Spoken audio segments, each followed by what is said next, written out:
नमस्ते गुरुजी। जय गुरुजी महाराज। जय गुरुजी साथ संगत जी। शुक्राना। गुरुजी महाराज द मल्टीलिंगुअल सेवादार टीम आप सबका स्वागत करती है। आज एक बार फिर गुरुजी महाराज की ब्लेस संगत आरती सिंगला बिटिया उपस्थित है संगत शेयरिंग के लिए। समूचे गुरु परिवार की तरफ से आपका बहुत बहुत स्वागत है आरती सिंगला आंटी। जय गुरुजी। Over to you. संगत शेयरिंग करें प्लीज। जय गुरुजी संगत जी, गुरुजी के चरणों में कोटि कोटि नमन। Uncle, my younger one wants to start. Raghav, can he start the satsang today? Yes, he can start. Okay जी। उसको बोलो वीडियो भी खोल लेगा अपनी। नहीं अंकल। ओके। जय गुरु जी संगत जी। जय गुरु गुरुजी जी के संगत जी। चरणों में कोटि कोटि नमन। मैं अपने ड्रीम्स सुनाऊंगा। एक बार मुझे ड्रीम में आया कि मैं ना सो रहा था। मैं अपना टाइम टेबल सेट कर रहा था और एक ग्रंथ है जो गुरुजी ने ब्लेस करके मम्मा को दिया था, शिव पुराण। वाओ। वो मैं अपने बैग में नहीं डालता और जब मैं क्लास में जाता हूँ तो वही निकलता है। वाओ, ये तो गुरुजी की कृपा है आपके ऊपर। ग्रंथ में बैग में कैसे आया मैं सोचता हूँ।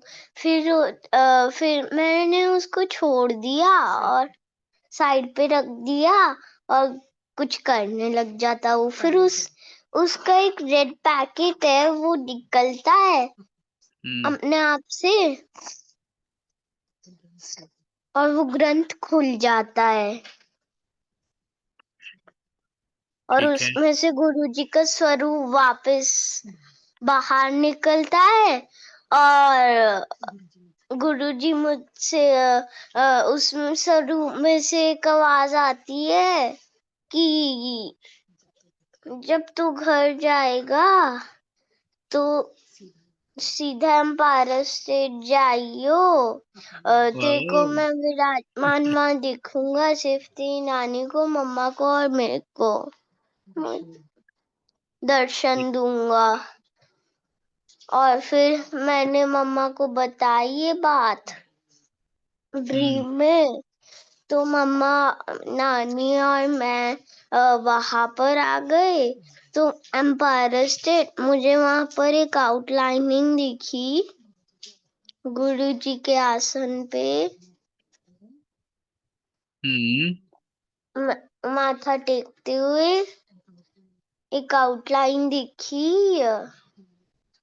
तो मैंने पूछा कि ये किसकी आउटलाइन है, ये किसकी आउटलाइन है, नानी से पूछा। फिर नानी ने कहा कि जो गुरुजी ने तुझे कहा था कि मैं विराजमान दर्शन दूंगा वही है। वाओ। तो गुरुजी दर्शन दे रहे हैं। शुक्राना, शुक्राना गुरुजी महाराज का। एक और नंबर 2। ठीक है। एक बार मैं ना सो रहा था तो एक नानी ने फ्लोटिंग कैंडल्स दिए मुझे।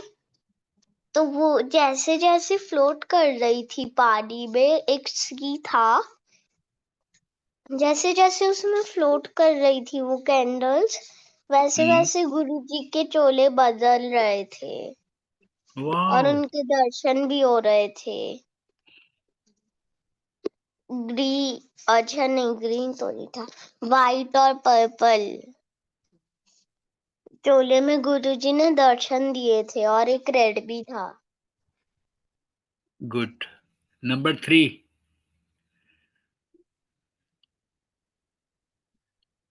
चाय प्रसाद। एक बार मैं सो रहा था और ना मुझे ड्रीम में आया कि गुरुजी ना मेरे से चाय प्रसाद मंगवा रहे हैं। तो फिर मैं गुरुजी को चाय प्रसाद पूछ रहा हूँ कि गुरुजी की फिर मैं लाने जा रहा था, फिर मम्मा ने दे दी चाय, फिर मैं ले आया गुरुजी के पास। Very nice. गुरुजी कहते तुमने वैसे तो चाय में एक चम्मच, छोटा सा चम्मच डलता है ना, अच्छा हाँ, चीनी, लेकिन गुरुजी ने पूछा कि एक मुट्ठी। ओके।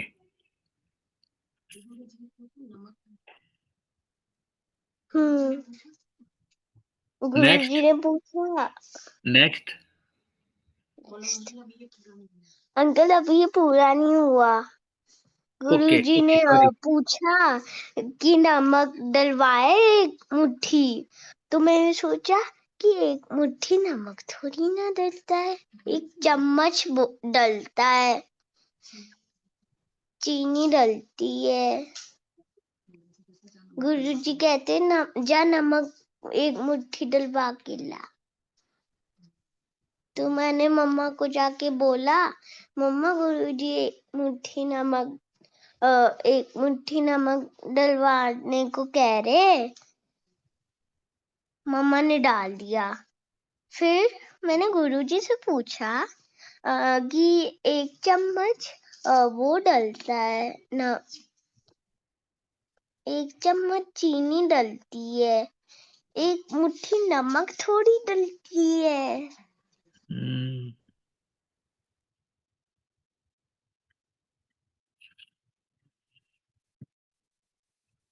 आगे।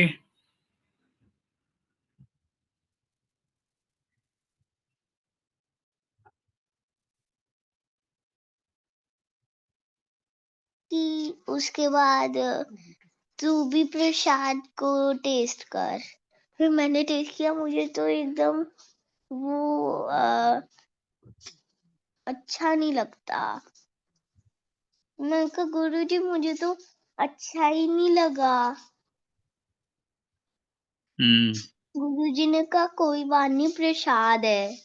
शाबाश। फिर वो ड्रीम खत्म हो गया। ओके। फिर उसके बाद मुझे एक ड्रीम आया कि गुरुजी कार में थे और वो मुझे कहते, गुरुजी कहते कि तू मेरी कार में बैठ। फिर मैं बैठ गया। फिर मुझे मम्मा भैया की याद आई। फिर मैंने कहा वो कहाँ है? तो गुरुजी ने कहा वो पहली दूसरी गाड़ी में है, तो तू मेरी गाड़ी में बैठ। फिर वो ऊपर पहुंचते स्पेस से कार जा रही होती है। और फिर मैं गुरुजी के साथ बैठा होता हूँ। उधर वहां बिल्कुल वाइट होता है और गुरुजी ने वाइट चोला पहन रखा होता है और आसन भी वाइट होता है। और फिर मैं संगत में बैठा होता हूँ, तो मैं पूछता हूँ, एक अंकल आते हैं, मैं गुरुजी से पूछने वाला, अच्छा नहीं, मैं अंकल से पूछता हूँ कि मम्मा और भैया कहाँ हैं? तो अंकल कहते हैं कि मम्मा जी किचन में काम कर रही हैं, भैया यहाँ पर राउंड लगा रहे बाहर। तो मैं कहता हूँ ठीक है। फिर ड्रीम खत्म। बहुत अच्छा। एक बार ना ये मैं स्कूल में होता हूँ, ये असली वाला ड्रीम है। तो ठीक है। असली में दर्शन हुए थे, ये ड्रीम नहीं था। तो मैं स्कूल में होता हूँ, तो ना नानी ने मुझे ब्लू राखी दी थी, एम्पायर स्टेट की ब्लेस। तो ना वो मैं एक फ्रेंड से बात कर रहा होता हूँ और वो राखी टूट जाती है ओह! और फिर मुझे उसके 1 सेकंड बाद खुली आँखों से विज़न आता है कि मैं बड़े मंदिर में बैठा हुआ हूँ हॉल में और वहां से एक काली सी मूर्ति आती है गुरुजी की और उस मूर्ति ने भी सेम राखी पहनी होती है। ठीक है। वो राखी टूट जाती है गुरुजी की मूर्ति से भी। वो पूरी ब्लैक मूर्ति थी और इतने में वो विजन खत्म हो जाता है। मैं घर आ जाता हूँ। हम कार में ही होते।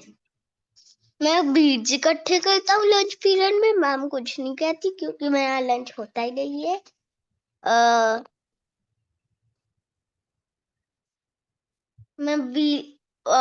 मैं बीज इकट्ठे करके बैग में रख लेता हूँ। फिर मैं कार में घर आ रहा होता हूँ तो मम्मा नानी से बात कर रही होती है तो मैंने सारा कुछ मम्मा को बताया तो नानी ने कहा ना ये तो कष्ट काटा है गुरुजी ने कोई। शुक्राना। इसको तो मिट्टी वो बीड्स रखने नहीं है उनको तो मिट्टी में गाड़ दे। ठीक है। तुमने गाड़ दिए फिर? तो मम्मा ने घर जाके गार्डन में वो गाड़ दिए बीड्स खोद के। गुड। तो ड्रीम खत्म। इससे कुछ रिलेटेड भी है। जय गुरुजी संगत जी। जय थैंक यू गुरु जी, सो बहुत मच जी अच्छा। For listening to him. गुरु इससे परिवार ने गुरु रिलेटेड परिवार ने आरती आंटी, गुरु परिवार ने बड़े भाव से सुने हैं इनके सत्संग। थैंक बस you Guru uncle, Maharaj thank की यू सो कृपा, मच जी, महाराज की थैंक कृपा यू। बनी रहे। गुरुजी की प्यारी प्यारी संगत को बहुत बहुत शुक्राना जो उन्होंने इतने प्यार से सुना। ये जो इसने लास्ट में बताया, जो रियल में इसको दर्शन हुए खुली आंखों से क्लासरूम में, इस इंसिडेंट से 2-3 दिन पहले ही came back from the school और ये मुझे बैठ के अचानक से बेड पे बैठा था एंड ही टोल्ड मी कि मम्मा स्कूल के बाहर ना एक एम्बुलेंस खड़ी होनी चाहिए। मैंने कहा राघव ऐसे क्यों बोल रहे हो? स्कूल के बाहर तो स्कूल बसेस खड़ी होती हैं, एम्बुलेंस किस लिए खड़ी होगी स्कूल के बाहर? तो इसने हुँ, कहा कि मम्मा किसी भी बच्चे को कोई भी इमरजेंसी हो सकती है और इमरजेंसी में उसको हॉस्पिटल ले जाना पड़ सकता है। And hmm, I was shell shocked. मैंने गुरुजी का सिमरन किया मन में। मैंने कहा गुरुजी क्या कहलवा दिया बच्चे के मुंह से। मैंने कहा आप जानो, आपका काम जाने। बट बहुत शॉकिंग बात कह दी इसने। और उसके 2-3 दिन बाद ही ये इंसिडेंट हुआ कि इसको गुरुजी ने काली मूर्ति के रूप में दर्शन दिए। और काली मूर्ति तो हम सोच ही सकते हैं, गुरुजी तो हमारे इतने गोरे-चिट्टे हैं, काली मूर्ति वो महाकाल का रूप लेके आए थे। महाकाल का जिस रूप है। टाइम गुरुजी ने सेम राखी पहनी थी जो इसने पहनी हुई थी और वो राखी टूटी गुरुजी की और इधर इसकी राखी एक्चुअल में टूट गई और खुली आँखों से बच्चे को विज़न आ रहा है, तो गुरुजी ने महाकाल का दर्शन देके इसको क्या कष्ट काटा ये वही जानते हैं। बट मुझे इतना पता है कि उन्होंने कोई बहुत बड़ा कष्ट काट दिया। जी आंटी। अ, इस तरह से गुरुजी हमारी रक्षा करते हैं और ये पहली बार नहीं था, ओवर एंड ओवर अगेन गुरुजी ने ऐसे दर्शन दे के कितने बार रक्षा की है बच्चों की, पूरी फैमिली की। हमेशा वो एक कवच बन के रहते हैं हम सब पे। हम सबको वो एक कवच है जो प्रोटेक्ट कर रहे हैं, कवच बन के सारी प्रॉब्लम से, सारी मुसीबतों से। Because life is meant to suffer. मुझे लगता है कि हम लाइफ में इतनी सफरिंग्स झेलते हैं, इतनी प्रॉब्लम्स झेलते हैं।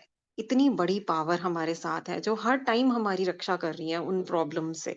प्रॉब्लम्स तो आनी ही हैं क्योंकि हमारे कर्म ऐसे हैं। प्रॉब्लम्स हमें किसी और की दी हुई नहीं, हमारे अपने कर्मास की दी हुई हैं। हमने अपने कर्म ऐसे कर रखे हैं कि वो problems are inevitable to come. But Guruji एक ढाल बन के खड़े हो जाते हैं और हमें वो प्रॉब्लम कभी-कभार बस ब्रश करके निकल जाती है और कितनी प्रॉब्लम्स तो ऐसी हैं जिनका हमें पता भी नहीं होता कि आई और कैसे निकल गई, क्योंकि गुरुजी इज़ देयर। अब मैं एक और सत्संग रिलेट करूँगी इससे कि मेरे बड़े बेटे का सत्संग है ये। हम एक बार पंजाब गए हुए थे तो इसका पाँव स्लिप हुआ। He did not fall down, तो आई थैंक्ड गॉड कि चलो बच गया, फिसल के गिरा नहीं। बट इसके लेफ्ट नी में बहुत जबरदस्त जर्क आ गई थी उस दिन। विच आई डिड नॉट रियलाइज। मुझे लगा कि ठीक है, बच्चा संभल गया और ठीक हो गया सब कुछ। मुझे नहीं पता था कि अंदर क्या हुआ, उसके इंटरनल कोई इंजरी हुई है या नहीं हुई। I did not even realise that.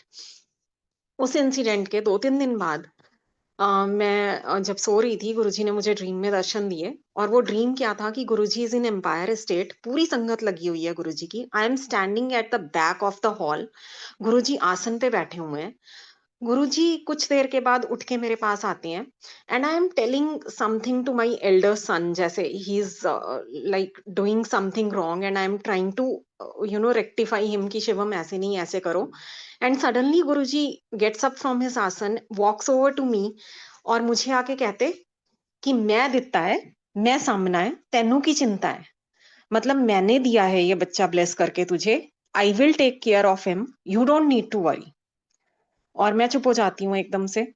गुरुजी को प्रणाम करते हैं हम दोनों, और फिर वो ड्रीम खत्म हो जाता है। अब मुझे उस ड्रीम का मीनिंग सुबह समझ आया। When I woke up in the morning, when my elder sun woke up in the morning, तो ही वाज लिंपिंग। उसका पैर भी जमीन पे लग नहीं रहा था, उसकी टांग में इतनी पेन थी, उसके नी में पेन थी basically, and he was not able to walk properly. और मैं बहुत हैरान हुई कि कोई चोट नहीं लगी, कोई कुछ नहीं लगा, तो ये व्हाई इज ही लिंपिंग। मुझे याद भी नहीं था कि 3-4 दिन पहले ही स्लिप्ड और उसके जर्क आया होगा या कुछ और। I had forgotten about that incident. अब प्रॉब्लम तो थी, दिख ही रही थी। तो हम इसको डॉक्टर के लेके गए। हमने वहां पे इसका स्कैन वगैरह करवाया, but there was nothing. Doctor ने कहा कि कुछ ऐसा तो है नहीं, रेस्ट करवा लो तो ठीक हो जाएगा। अब मुझे समझना है कि हो क्या रहा है। फिर उसी दिन की बात है कि वापस आते हुए डॉक्टर के यहाँ से, वापस ऑर्थो के यहाँ से वापस आते हुए, इट स्टार्टेड रेनिंग। तो जब मैंने वेट फ्लोर देखा और मैं एकदम से इसको कहने लगी कि शबनम ध्यान से चलना, स्लिप मत होना, because we were supporting him to walk, he could not walk. इतना बुरा हाल था उस दिन इसका। अ, तब मुझे रियलाइज हुआ कि ओ माय गॉड, 3-4 दिन पहले ये स्लिप हुआ था एक्चुअली, और उसी दिन जर्क आई होगी। इस नी पे पूरा, इस टांग पे ही पूरा प्रेशर आ गया था इसका। और शायद उस दिन इसकी इतनी मेजर इंजरी हो गई थी, which we had not realised, because everything was normal till date. और फिर मुझे गुरुजी वाला वो ड्रीम भी याद आया सडनली कि गुरुजी ने रात ही तो मुझे कहा है कि मैंने दिया है, मैं संभालूंगा, तुझे क्या चिंता है। लेकिन as a mother I had to discharge my responsibilities, I had to do my duties. तो we were running around here and there. कोई कह रहा था रेस्ट करो, कोई कह रहा था एक्सरसाइज करवाओ। Everything was going on so contradictory. लोग मुझे डराने लगे इन द मीनवाइल कि इसकी तो सर्जरी करवानी पड़ेगी, अदरवाइज ये जिंदगी भर ऐसी चलेगा। But nothing was working. अब गुरुजी ने कहा था, वो पूरा भरोसा था गुरुजी पे कि गुरुजी पहले इंजरी सरफेस होने से पहले आके कह के गए हैं, definitely he will take care. But बहुत ज्यादा लंबा टाइम पीरियड बीत गया था। 6 अक्टूबर को ही हैड स्लिप्ड, 9 अक्टूबर को इसकी इंजरी सरफेस हुई थी। नवंबर चला गया, दिसंबर बिगनिंग आने वाला था, like October had gone, full October had gone. इसको कोई इम्प्रूवमेंट नहीं हो रही थी किसी ट्रीटमेंट से। I tried with homeopathy medicine, everything I tried, but nothing worked. उसके बाद नवंबर भी पूरा निकल गया। दिसंबर बिगिनिंग में one day I was sitting with Guruji, ऐसी ही अकेले बैठी हुई थी। I was talking to Guruji, I said Guruji, आपने कहा था कि मैं संभालूंगा। संभाल तो आप ही रहे हो, definitely there is no doubt in that, लेकिन रास्ता आपको दिखाना पड़ेगा गुरुजी कि किस रास्ते पे लेके जाऊं, कहाँ से ये बच्चा ठीक होगा। लोग इतना परेशान कर रहे हैं, एवरीबॉडी इज स्पीकिंग समथिंग और the other, and from everywhere I am getting negative reviews only. Surgery कैसे टॉलरेट कर पाएगा वो बच्चा, एंड दिस एंड दैट, बहुत सारी चीजें दिमाग में चल रही थी। और उसके 1-2 दिन बाद ही आई मेट दिस फिजियोथेरेपिस्ट, जिसने कुछ ही सिटिंग्स में इसका वो नी पूरी तरह से, she was able to help me out with healing that knee. And जनवरी में ही was walking perfectly, no medication, nothing, only physiotherapy worked, and that too बहुत ज्यादा मुझे नहीं करवानी पड़ी। I think 15 days of physiotherapy had done wonders for him, और थोड़ी बहुत एक्सरसाइज जो हम घर पे करवाते थे। तो at the back of my mind I knew that Guruji is taking care of, but sometimes as a mother, as a human being, आप इतना हिल जाते हो कि गुरुजी बस अब बहुत हो गया, please help me out here, and he does listen. पता नहीं वो कितना लंबा चलना था, बट बिकॉज़ ऑफ मेरी इम्पेशंस कह लो या मेरी यू नो वो एक लिमिट रीच हो गई थी टॉलरेंस की। तो Guruji heeded to that, Guruji understood that, और गुरुजी ने इमीडिएटली मुझे एक ऐसा रास्ता दिखाया जिससे उसकी टोटल हीलिंग हो गई। And till date, touch wood, he has never had that problem again. He is working perfectly, he is doing all the work. Physically उसको कोई प्रॉब्लम नहीं हुई इसके बाद से, गुरुजी की कृपा से। बहुत ध्यान रखते हैं, जैसा मैंने कहा कि प्रॉब्लम आने से पहले वो आते हैं और वार्न करके जाते हैं या उसको काट के जाते हैं, ये वो जाने। वहां तक ना मेरी समझ है और ना मैं समझना चाहती हूँ उस चीज को, लेकिन गुरुजी पहले आते हैं और बाद में वो प्रॉब्लम को अलाउ करते हैं, कुछ थोड़ा सा हल्का सा ब्रश करके निकल जाने को। ऐसे ही मेरे यंगर सन के साथ हुआ जिसने अभी सत्संग शेयर किया। ही I was putting him to bed one day, और मस्कीटो नेट लगी हुई थी, and I had told my elder son and my husband not to come to the room, because एक बार इसकी नींद डिस्टर्ब हो जाती है तो फिर वो बहुत क्रैंकी भी हो जाता है और बहुत परेशान।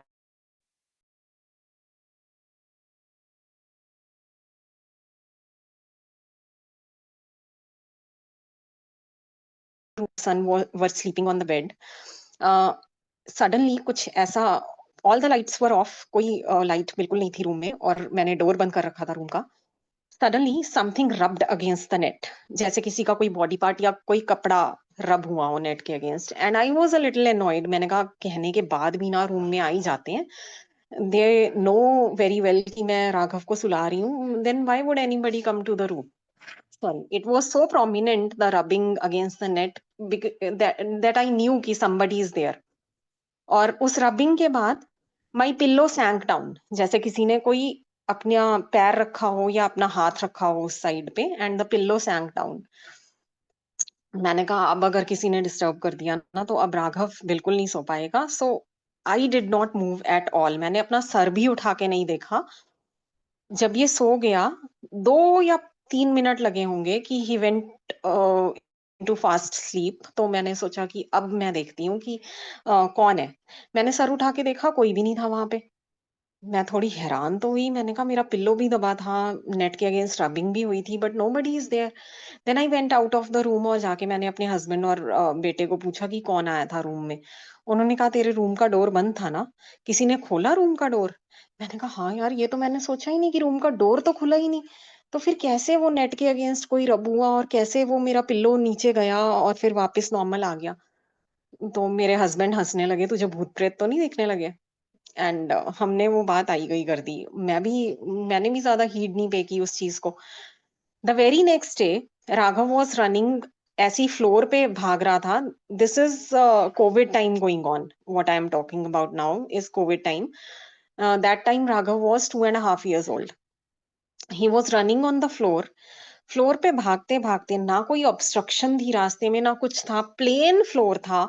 उसका पैर स्लिप भी नहीं हुआ, there was nothing on the floor, ना कोई पानी, ना कुछ, ना कोई चिकनाई, no greasiness, nothing was there. He just fell down, सिर के बल वो गिरा और इतनी बुरी तरह से उसका माथा जाके उस फ्लोर पे लगा, मार्बल फ्लोर पे, कि उसका माथा पूरा फट गया।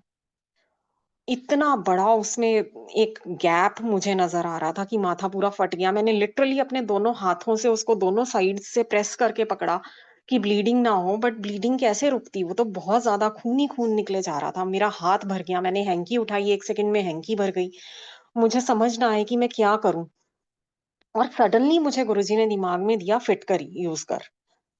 और इस इंसिडेंट से कुछ दिन पहले की बात है कि मैं मम्मा के घर आई थी और मम्मा ने मुझे बोला कि तेरे को पता है आरती, अगर छोटे बच्चों के ब्लीडिंग होने लग जाए ना तो बेस्ट तरीका होता है उनके फिटकरी लगा दो। मैंने कहा अच्छा फिटकरी, मैंने मेरे पास तो है नहीं। मम्मी कहते मेरे पास पड़ी है, तू ले जाइयो। अब मम्मा ने जब निकाल के दी, it was a solid ball of फिटकरी। मैंने कहा मम्मा ये कैसे लगाऊंगी मैं? मम्मा ने कहा कि इसको ना पाउडर बना के रख लियो और हैंकी पे थोड़ा सा डालियो, उस पे थोड़ा पानी स्प्रिंकल कर दियो और फिर उसको रख दियो अफेक्टेड प्लेस में जहां से ब्लीडिंग हो रही हो। मैंने कहा मम्मा मैं कहाँ इसको ग्राइंड व्राइंड करूंगी, आप ऐसा करो मुझे क्रश भी करके दे दो। तो मम्मा ने वो फिटकरी क्रश भी कर दी, एक बॉटल में फिल कर दी and she gave it to me. और फिर एग्जैक्टली इस इंसिडेंट से 3-4 दिन पहले मैं सफाई करते करते मैं भूल भी गई थी उस फिटकरी के बारे में। सफाई करते-करते मेरे हाथ वो बॉटल लगी। मैंने कहा ये क्या पड़ा हुआ है व्हाइट-व्हाइट सा पाउडर? देन आई रिमेंबर्ड कि अच्छा ये तो मम्मा ने मुझे वो फिटकरी बना के दी थी, तो वो ये यहाँ पड़ी हुई है। और जब इसके उस टाइम ब्लीडिंग नहीं रुक रही थी, तब गुरुजी ने एकदम से दिमाग में डाला कि वो फिटकरी यूज़ कर। आई रैन टू दैट अलमीरा, क्योंकि 3-4 दिन पहले ही गुरुजी ने मुझे वो हाथ भी लगवाई थी कि हाँ, ये यहाँ पर रखी हुई है तूने। मैंने सीधा वो उठाई, हैंकी पे उसको डाला, उसका पानी डाला थोड़ा-सा स्प्रिंकल करके और सीधा इसके माथे पे लगा दिया। And my husband and my mother in law both were shouting कि क्या कर रही है, क्या कर रही है? बच्चे को इन्फेक्शन हो जाएगी, मत कर, ये सब मत कर। एंड आई सेड कि नहीं, अब जो हो रहा है होने दो।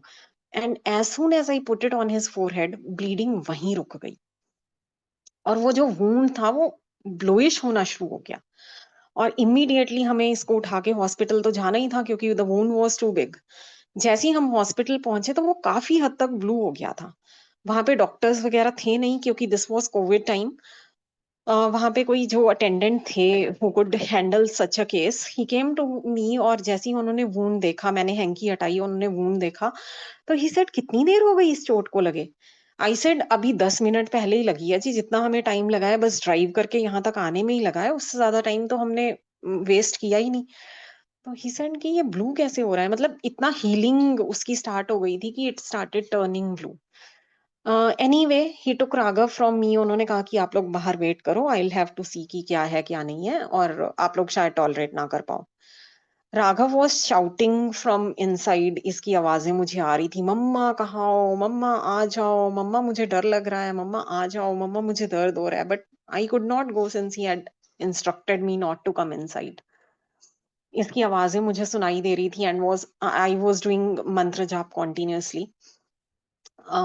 कुछ देर के बाद वो बाहर आते हैं, व्हाटएवर ही वाज़, डॉक्टर और whatever, he came out and he told me कि मुझे सिर्फ एक बात बताओ मैम, आपने ब्लीडिंग कैसे रोकी? आई सेड मुझे फिटकरी से मैंने ब्लीडिंग रोकी है। ही सेड अच्छा, ऐसे भी ब्लीडिंग रुकती है? मुझे तो पता नहीं था। आगे से मैं भी इस चीज़ को यूज़ किया करूँगा। मैंने कहा सर आप बताओ तो सही बच्चे का क्या हाल है? उसने कहा कि जिस हिसाब से इसकी ब्लीडिंग रुकी हुई थी, मुझे लगा कि थोड़ा शैलो सा वुंड होगा। बट जब मैंने जैसे ही उसको छुआ, मेरी उँगली ऐसे अंदर गई जैसे गड्ढे के अंदर चली जाती है और फुआरा एक ब्लड का बाहर निकला।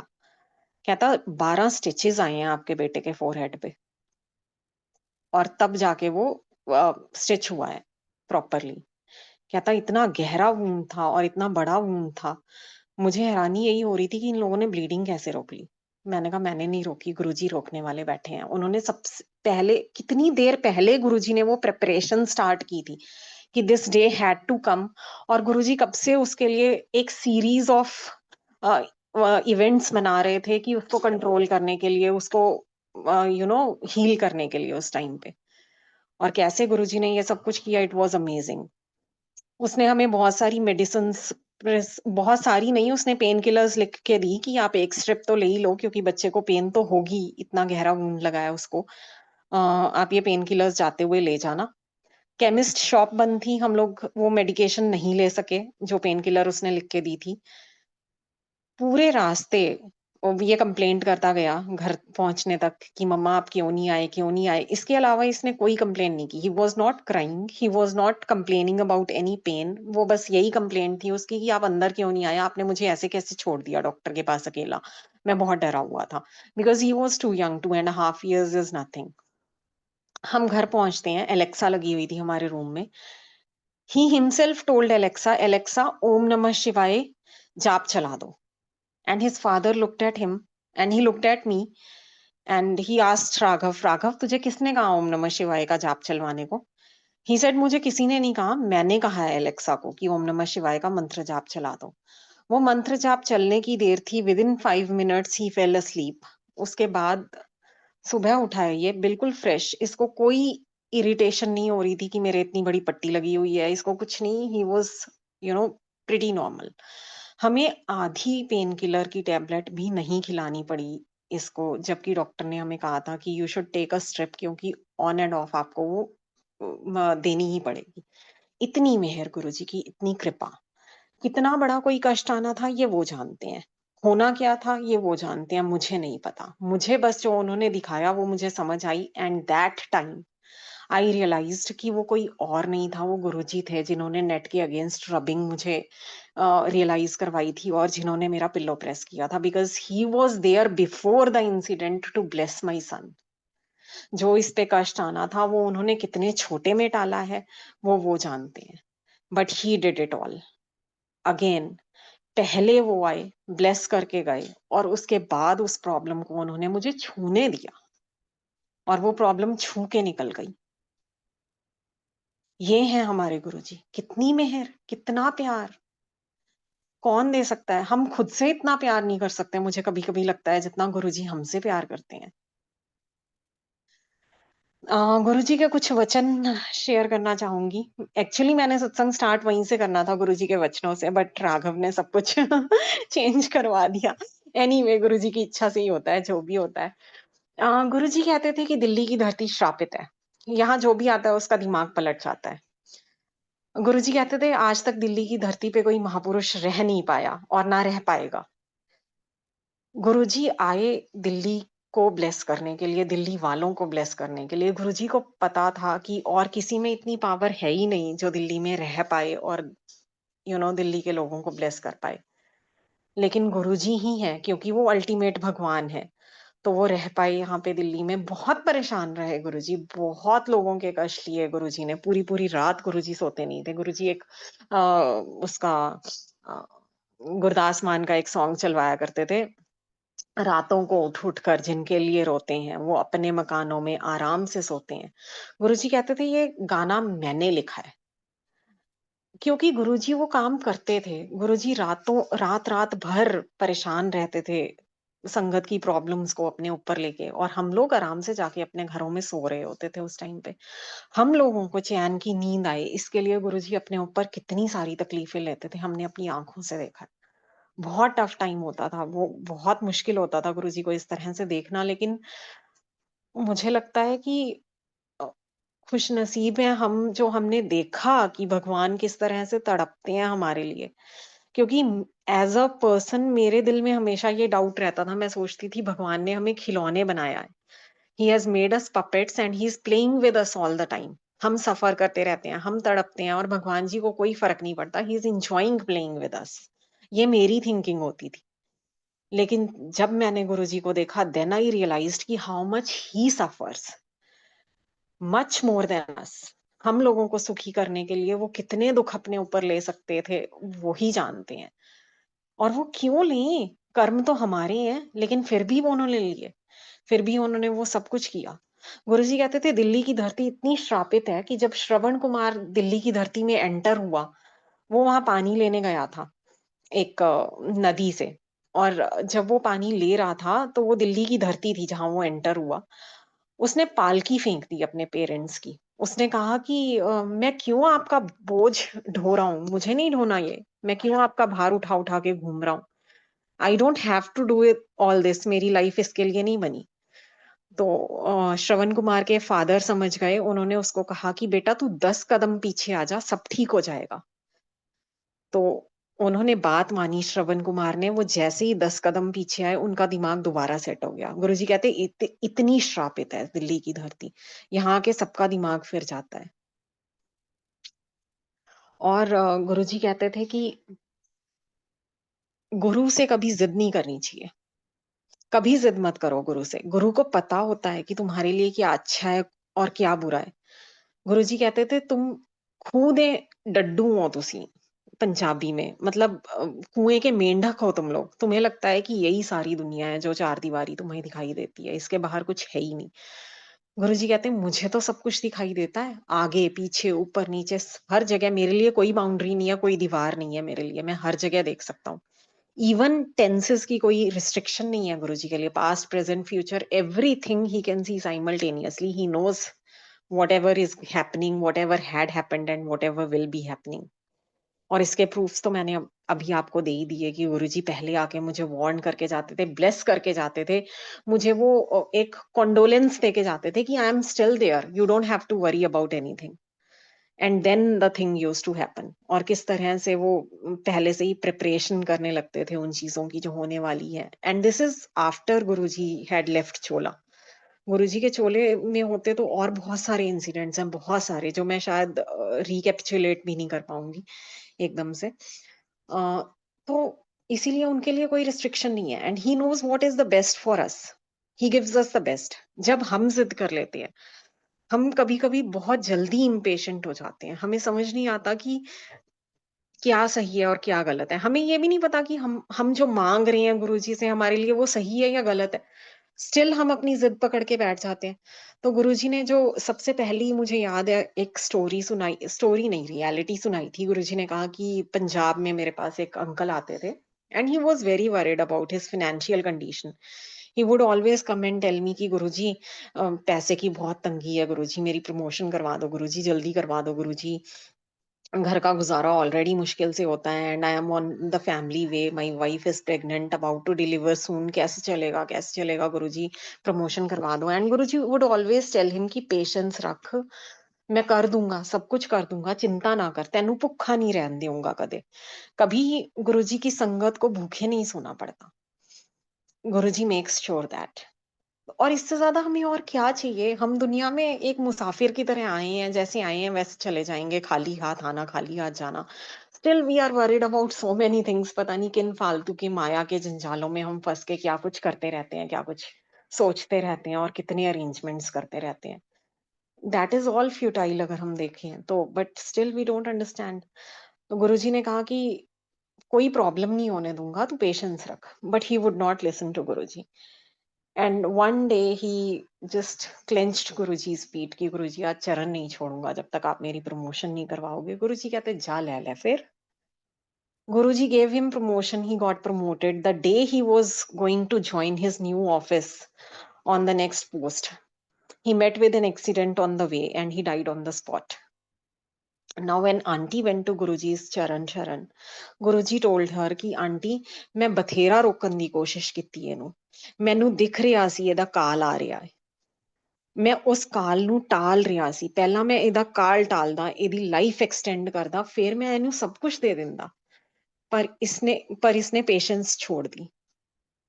तो हम लोगों की पेशेंस जवाब दे जाती है बट गुरुजी की calculations are tremendous, unparalleled.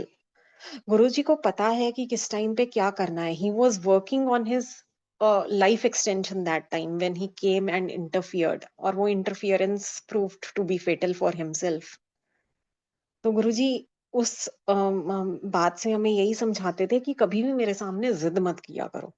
But still, unfortunately, we saw an auntie here in Empire State. She used to come to Guruji.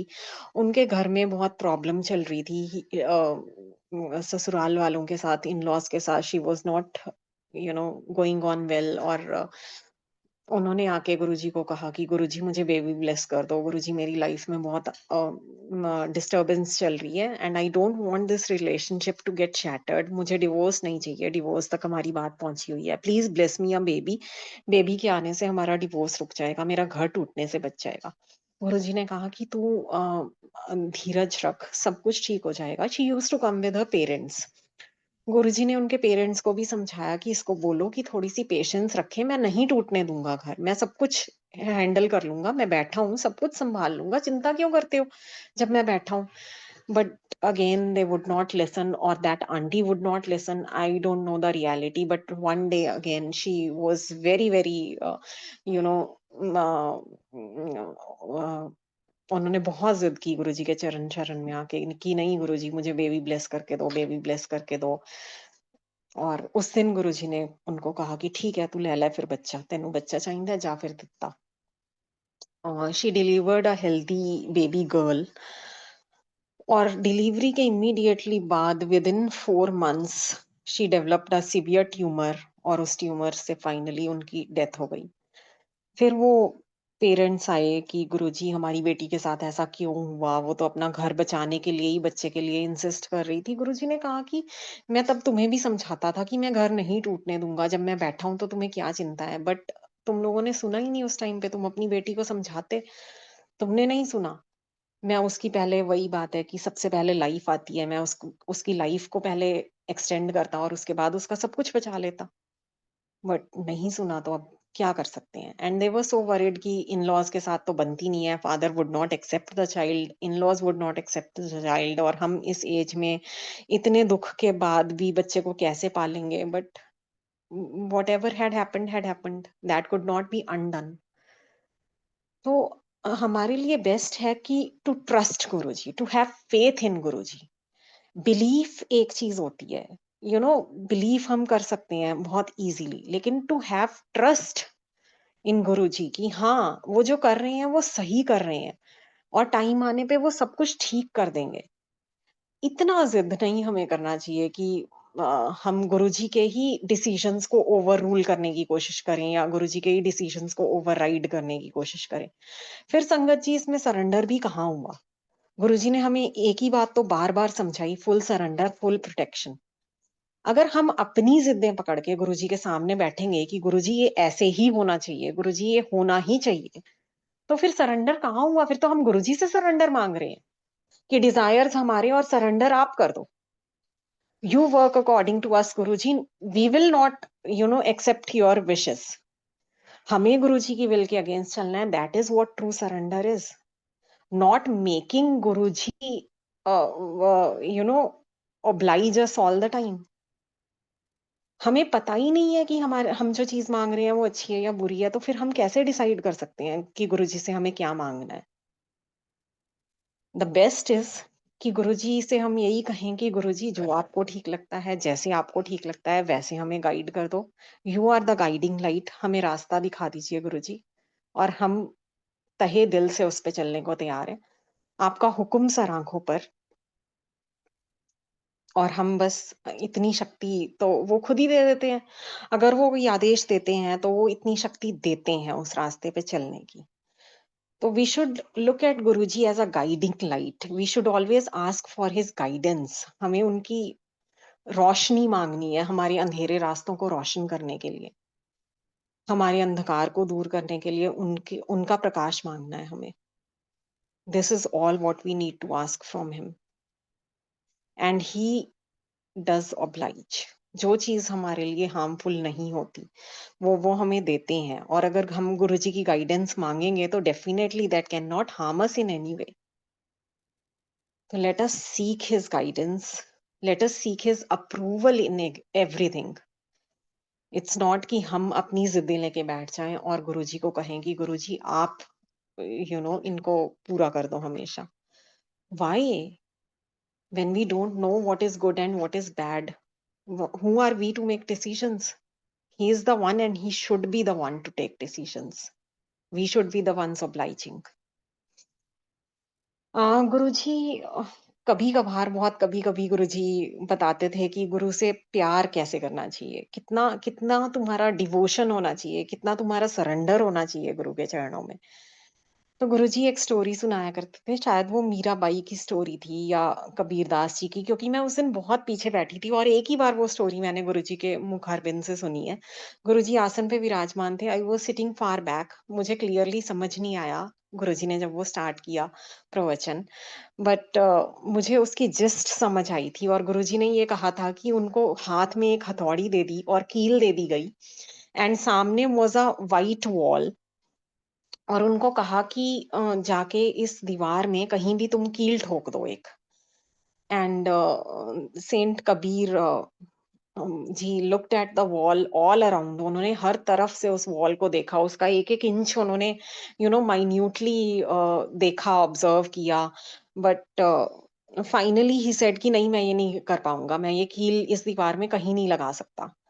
तो एवरीबॉडी वाज़ शॉक्ड, उन्होंने पूछा कि क्या हो गया कबीर जी, आप दीवार में, एक इतनी बड़ी दीवार में एक छोटी-सी कील नहीं लगा सकते? तो उन्होंने कहा कि मुझे इस दीवार के कण-कण में अपने गुरु के दर्शन हो रहे हैं, मैं कैसे लगा दूँ इस दीवार में कील? This was the extent of his surrender. This was the extent of his love towards Guruji, his Guru. गुरुजी कहते थे, अगर गुरु से प्यार करना है तो ऐसे करो कि तुम्हें कण कण में गुरु दिखाई दे। तुम्हारी सुबह गुरु से हो, तुम्हारी शाम गुरु से हो, तुम्हारी हर चीज गुरु से हो। तुम सो रहे हो तो गुरु के साथ सो रहे हो, तुम काम कर रहे हो तो गुरु को साथ लेके कर रहे हो, तुम कुछ भी कर रहे हो, whatever. Guru ji use to give an example कि अगर आंटियां लिपस्टिक लगा रही हैं तो वो गुरु के लिए लगा रही हैं, ये सोच के लगाई। अगर तुम तैयार हो रहे हो तो अपने गुरु के लिए हो रहे हो। सब कुछ मुझे डिवोट कर दो एंड फिर देखो नज़ारे। ये गुरुजी के वचन होते थे। लेकिन हम तो इतने स्वार्थी ठहरे, हम बार-बार, बार-बार बेंड हो जाते हैं टुवर्ड्स आवर डिज़ायर्स और विशेज़ और एस्पिरेशंस। हम भूल ही जाते हैं कि ये ज़िंदगी उनकी बख्शी हुई है, उनकी एक दात है जो उन्होंने हमें दे रखी है। उनका दिया हुआ कर्ज़ है हमारे सिर पे, ये साँसें, ये दिल की धड़कनें, हर चीज़ उनको बिलॉन्ग करती है। This is something we have to repay to him. हम बार-बार भूल जाते हैं। And when I am talking about हम, इट्स मोर अबाउट मी, क्योंकि मैं तो बहुत ही बड़ी बेवकूफ हूँ। सचमुच मुझे बार-बार याद रखना पड़ता है कि सब कुछ गुरुजी का दिया हुआ है and everything should be surrendered to him. बार-बार हम ये चीज़ें भूल जाते हैं। एनीवे गुरुजी एक और स्टोरी सुनाते थे व्हिच इज़ फ्रॉम गुरबानी। और गुरुजी के मुँह से सुनने में बड़ा मज़ा आता था क्योंकि गुरुजी बड़े प्यार से हमें समझाते होते थे। तो गुरुजी ने सुनाया कि एक बार गुरु नानक देव जी जब अपनी फाइनल जर्नी पे चल पड़े और सब लोगों को पता था कि अब Guru Nanak Dev ji is not going to come back, तो बहुत सारी संगत गुरु नानक देव जी के पीछे-पीछे चल पड़ी कि हम भी आपके साथ जाएँगे, हम भी आपके साथ जाएँगे। एज़ ही वाज़ वॉकिंग सबसे पहले तांबे का ढेर आया, तो बहुत सारी संगत तांबे के पीछे भाग ली और अपनी जेबों में भर के और अपना सब कुछ you know how much whatever they could collect वो कलेक्ट करके वो ले गए। और फिर कुछ संगत जो अभी भी गुरु नानक देव जी के साथ थी, वो आगे और बढ़ते गए तो चांदी का ढेर आया, बहुत सारी संगत चांदी लेके चली गई, आगे जाके सोने का ढेर आया, संगत सोना लेके चली गई, फिर लास्ट में हीरे जवाहरात का ढेर आया और सारी संगत हीरे जवाहरात लेके चली गई। जब गुरु नानक देव जी ने पीछे मुड़ के देखा तो सिर्फ एक भाई लैना जी थे गुरु नानक देव जी के साथ जो चल रहे थे। गुरु नानक देव जी ने उनसे पूछा कि भाई लैनिया, तू साडे कोल की लेन आया है? हमसे तुझे क्या चाहिए? मैंने इतनी दातें लुटाई, तू भी कोई ना कोई दात लेके चला जाता। तू क्या कर रहा है मेरे पीछे आके? तो उन्होंने कहा कि गुरु नानक देव जी, जो लोग दातें लेके चले गए उनको उसकी जरूरत होगी। उनका कोई ना कोई होगा दुनिया में जो इंतजार कर रहा होगा। उनको वहां जाके कोई पर्पस होगा उनकी लाइफ का जो उन्होंने फुलफिल करना होगा। मेरा तो कोई पर्पस ही नहीं है आपके अलावा। मेरा तो दुनिया में कोई है ही नहीं आपके अलावा। तो मुझे तो आप ही के साथ जाना है। मैं तो आप ही के साथ रहूंगा। तो ये थी उनकी डिवोशन। बट गुरु नानक देव जी ने फिर भी उनको अ, एक बार और टेस्ट किया। गुरु नानक देव जी थोड़ा और आगे चले तो उन्होंने देखा कि वहां पे एक लाश पड़ी हुई थी, which was a human body which was being रॉटन। उसमें से स्मेल आ रही थी, उसपे मक्खियां भिन-भिना रही थी। गुरु नानक देव जी ने कहा कि ठीक है लैनिया, अगर तू गुरु का आदेश मानता है ना, तो इसको प्रसाद समझ के खा ले, इस लाश को प्रसाद समझ के खा ले। और भाई Lehna ji did not give it a second thought, immediately उन्होंने एक बाजू उठाई उस लाश की and as he was about to bite, वो पूरा का पूरा फूलों के ढेर में कन्वर्ट हो गया। And that time Guru Nanak Dev ji accepted him as a true disciple. उन्होंने उसको उठाया और अपने गले से लगा लिया। और गुरु जी कहते कि उनको अपने अंगों से लगा के उन्होंने भाई अंगद देव बना दिया। और उस दिन गुरु नानक देव जी ने उनको कहा कि तू लेना है, तू लेनदार है और हम तेरे देनदार हुए। आज you are the creditor and we have become your debtor.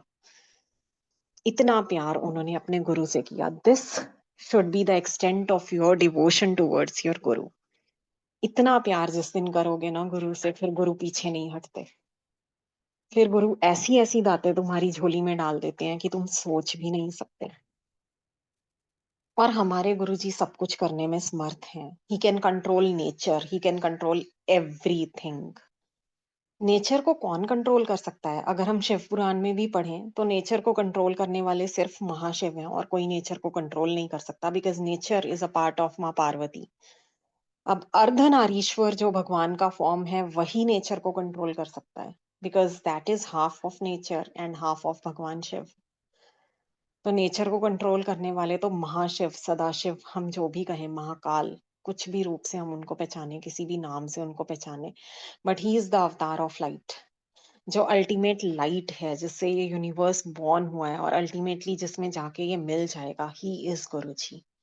वो जो अग्नि स्तंभ प्रकट हुआ था भगवान विष्णु और भगवान ब्रह्मा के बीच में, दैट अग्नि स्तंभ इज गुरुजी। वो इस धरती पे आए सिर्फ हम लोगों के कल्याण के लिए।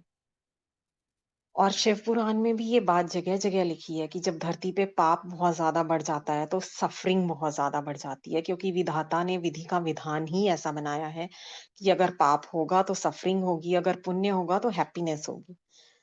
तो जब पाप बहुत ज़्यादा बढ़ जाता है, सफ़रिंग बहुत ज़्यादा बढ़ जाती है, तो भगवान शिव अवतार लेके आते हैं गुरु की फ़ॉर्म में, और जब वो गुरु की फ़ॉर्म में आते हैं धरती पर, तो वो विधि का विधान हिला देते हैं अपने भक्तों के लिए। वो उनके पापों को बख्श देते हैं, वो उनको क्षमा कर देते हैं, पतित पावन हैं वो, शरणागत वत्सल हैं वो, जो उनकी चरण शरण में एक बार आ गया वो उसको बख्श देते हैं।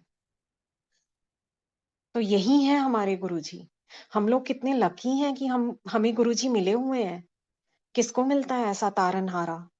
बहुत कम लोगों को संगत जी, बहुत लकी हैं हम लोग, जो हमें ऐसे गुरु मिले हुए हैं।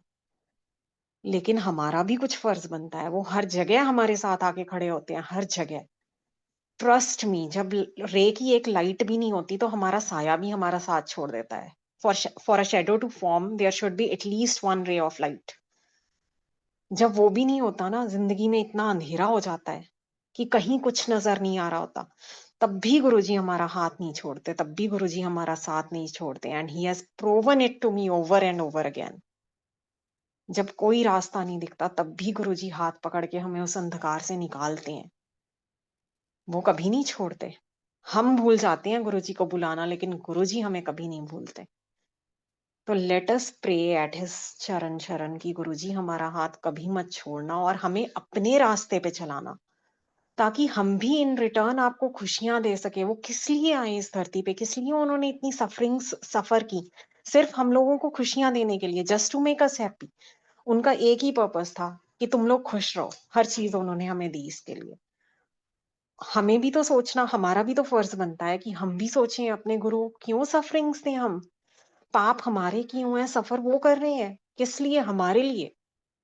इतने सेल्फिश हो गए क्या हम, इतने मीन हो गए कि हम पाप करते चले जाएं और गुरुजी सफर करते चले जाएं हमारे लिए? नहीं संगत जी, इतना तो हमें भी सोचना पड़ेगा। हम मंत्र जाप, ग्रंथ का पाठ, कुछ जो मर्जी बन पड़े, हमें जरूर करना चाहिए अपने गुरुजी के लिए। गुरुजी कहते थे, मैं अपनी संगत के लिए जप तप पाठ करता हूँ, लेकिन अपने लिए कुछ नहीं कर सकता। मेरी संगत मेरे लिए कर सकती है। एक गुरुजी हैं जो हमारी लाखों करोड़ों की संगत को संभाले हुए हैं। हर जगह वो हमारे साथ खड़े हैं, हर मुसीबत से हमें बचा रहे हैं, हर जगह हमारी रक्षा कर रहे हैं। हम लाखों करोड़ों की संगत मिलके अपने एक गुरु को खुश रख सकते हैं ना, वही हमें करना है। हमें गुरुजी के लिए जरूर पाठ करना है, जरूर मंत्र जाप करना है, जो जी के लिए हमें जरूर करना चाहिए। हमारा फर्ज है, क्योंकि गुरुजी अपने लिए नहीं कर सकते, तो गुरुजी की संगत का ये फर्ज बनता है कि हम जरूर गुरुजी के लिए कुछ ना कुछ करें। मुझे आज भी याद है, गुरुजी बार बार मम्मा को कहते होते थे कि आंटी जे इंजन सही चलूगा ताही ता डब्बे खिंचूगा। मतलब अगर ट्रेन का इंजन सही रहेगा, if the engine is working perfectly, then only it will pull the other compartments. और हम सारे वही रेल के डब्बे हैं गुरुजी के, और गुरुजी इंजन है। तो let us pray for his smooth functioning. Let us pray for his happiness. Let us pray for his well-being. यही हमारा फर्ज है, और शायद यही हमारी गुरुजी के प्रति सेवा है, क्योंकि और तो हम कुछ कर ही नहीं सकते। हम कोई भी फिजिकल सेवा गुरुजी को क्या देंगे? उनकी उनके मंदिर में देवता तरसते हैं। हम क्या चीज है? हम इंसानों के गुरुजी के लिए क्या कर सकते हैं? लेकिन अपने कर्म सुधार के, अपने आप को सुधार के, गुरुजी के लिए प्रे करके, निष्काम प्रे करके, जिसमें हमारी अपनी विशेष ना हो, हम अपनी अपनी जरूरतों के लिए, अपने डिजायर्स के लिए जब प्रे ना करके अपने गुरु के लिए प्रे करें, दैट इज द ओनली सेवा वी कैन डू। तो यही प्रार्थना है संगत जी आपसे, हाथ जोड़ के, कि गुरुजी के लिए जरूर टाइम निकालें, और जो भी बन पड़े गुरुजी के लिए हम लोग जरूर करें, हम सब मिलके। हम सब गुरुजी की संगत हैं और वो हमारे गुरुजी हैं, हम सबके गुरुजी हैं। तो let us all pray for him also. अ,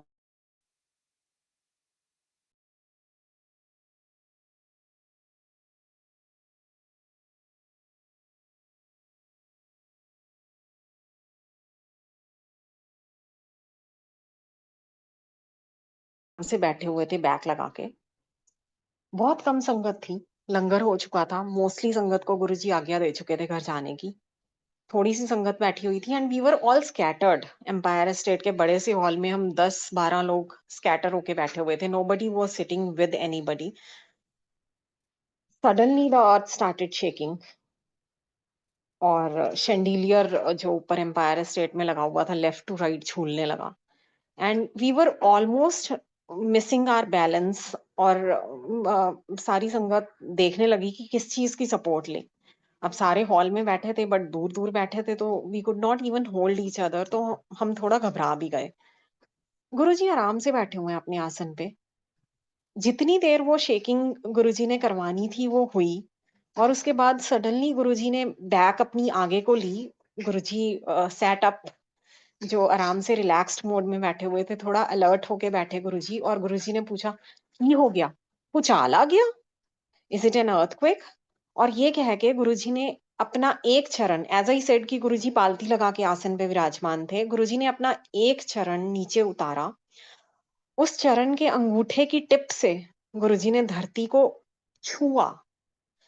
गुरुजी ने जैसे ही धरती को छुआ, कांपती हुई धरती थम गई। और मैं इतनी हैरान हुई वो सीन देख के, क्योंकि हम अपनी माइथोलॉजिकल स्टोरीज में सुना करते थे कि भगवान कृष्ण के चरणों को स्पर्श करके यमुना का उफान नीचे चला गया। जब उनके फादर उनको लेके जा रहे थे यमुना जी के पार, मथुरा से वृंदावन लेके जा रहे थे, तब बीच में यमुना जी आई और उन्होंने सिर पे टोकरी में कृष्ण जी को रखा हुआ था। यमुना जी का लेवल बढ़ता ही जा रहा था, बढ़ता ही जा रहा था and as soon as Yamuna touched Bhagwan Krishna feet, साथ ही साथ यमुना का लेवल नीचे जाने लग गया। तो ऐसे ही उस दिन वो नजारा गुरुजी ने हमें खुली आंखों से दिखा दिया कि वो धरती कांप रही थी, वो तड़प रही थी गुरुजी का स्पर्श पाने के लिए, क्योंकि गुरुजी के चरण धरती को स्पर्श नहीं करते थे। उस दिन स्पेशली गुरुजी ने अपना स्पर्श देके उस कांपती हुई धरती को शांत किया। क्या पावर है! भगवान के चरणों के स्पर्श को ही धरती कांप सकती है, इंसान के चरणों के स्पर्श के लिए तो नहीं कांपती। हम तो पापी हैं, हम तो धरती पे भार हैं। और गुरुजी हमेशा कहा करते थे, गुरुजी कहते थे कि धरती माँ है, इसकी पूजा किया करो, इसको प्रणाम किया करो। धरती अपना सीना फाड़ के तुम्हें अनाज खाने को देती है, जिस अनाज से तुम्हारा पालन पोषण होता है, जिस अनाज से तुम जिंदा रहते हो। इसीलिए माँ है वो धरती। और गुरुजी के चरण धरती को स्पर्श नहीं करते थे, इसका प्रूफ भी गुरुजी ने बार बार हमें दिया। एक बार हम लोग बड़े मंदिर में थे, बाहर मेन गेट की रेनोवेशन हो रही थी और फ्लोर पे वेट कंक्रीट लगा हुआ था। हम लोग मंदिर के अंदर ही थे। सडनली माली भैया आए और भैया ने कहा कि गुरुजी की गाड़ी आई है, गुरुजी की गाड़ी आई है। हम भागे सारे मेन गेट की तरफ। अब माली भैया को भी रियलाइज हो गया कि गाड़ी आई है, तो गुरुजी के साथ संगत भी होती थी। गुरुजी अकेले बहुत कम आते थे, बहुत रेयर होता था कभी कि गुरुजी अकेले आए। गुरुजी हमेशा ही वाज अकम्पनीड बाय संगत मेंबर्स। माली भैया ने फटाफट एक वुडन प्लैंक लाके डाल दिया मंदिर के मेन गेट पे, ताकि जो भी संगत आए जाए वो प्लैंक के ऊपर से आए जाए, ताकि वो जो वेट कंक्रीट है that should not be disturbed. अब गुरुजी उतरे गाड़ी से। गुरुजी ने एक बार वुडन प्लैंक को देखा और एक बार वेट कंक्रीट को देखा and Guruji deliberately walked over the wet concrete और वो टस से मस नहीं हुआ। And that time I was very young, probably 20 or सो। मुझे याद नहीं एग्जैक्ट एज अपनी, बट ऐसा ही कुछ था। And I was mystified. मैंने कहा ये क्या हो गया, गुरुजी तो इसके ऊपर से चल के चले गए और ये तो हिला भी नहीं। एनीवे गुरुजी अंदर आए। गुरुजी ने संगत को जो जो ब्लेसिंग्स देनी थी, प्रसाद और चाय प्रसाद और जिस जिससे जो जो बात करनी थी, गुरुजी ने वो सब ब्लेसिंग्स दी और धीरे धीरे करके गुरुजी ने संगत को वापस भेजना शुरू कर दिया। काफ़ी संगत वापस चली गई, उसके बाद गुरुजी भी उठ गए अपने आसन से। आसन पे नहीं बैठते थे गुरुजी जब भी ऑफ डेज़ में आते थे या थोड़ी-सी संगत को लेके जब आते थे। Guruji would never sit on his आसन, Guruji would either sit on the floor in the main hall या फिर अपने रूम में किसी जाके कारपेट पे बैठ जाते थे या फिर गुरुजी एक चेयर लगवा लेते थे मैक्सिमम। आसन would always be covered with a white cloth और वो व्हाइट क्लॉथ उसी दिन हटता था जिस दिन गुरुजी का कोई बड़ा फंक्शन होता था। जैसे शिवरात्रि, न्यू ईयर, बर्थडे, इन फंक्शंस पे ही वो क्लॉथ को हटा के आसन साफ किया जाता था, अदरवाइज़ आसन वाज़ ऑलवेज़ कवर्ड। गुरुजी के आने पर भी आसन का कपड़ा नहीं हटाया जाता था, यही गुरुजी का आदेश था। गुरुजी पंजाबी मंजी पे भी लेटते थे अपनी आके, लेकिन गुरुजी वुड नेवर यूज़ द आसन। That was only specifically meant for big functions. अब गुरुजी ने सबको आदेश दे दिया, उसके बाद गुरुजी खुद भी उठ के खड़े हो गए कि वी आर गोइंग बैक। फिर हम गेट तक गए गुरुजी के पीछे-पीछे and again Guruji walked over the concrete.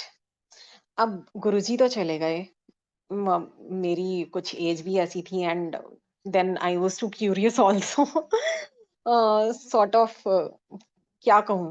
Whatever बेवकूफ कह लो, चुलबुली कह लो, व्हाटएवर आई वाज़ बट मुझे लगा कि कंक्रीट सूख गया होगा, तभी गुरुजी 2 बार चले गए कंक्रीट के ऊपर से चल के एंड हिला तक नहीं कंक्रीट। तो I just touched it with one of my fingers और जैसे ही मैंने वो फिंगर टच की वहाँ पे, उसमें डिप्रेशन आ गया वहाँ पे कंक्रीट में। And I was like my God! Guruji पूरा कंक्रीट के ऊपर से चल के चले गए और मेरी एक फिंगर ने भी इम्प्रेशन छोड़ दिया कंक्रीट में।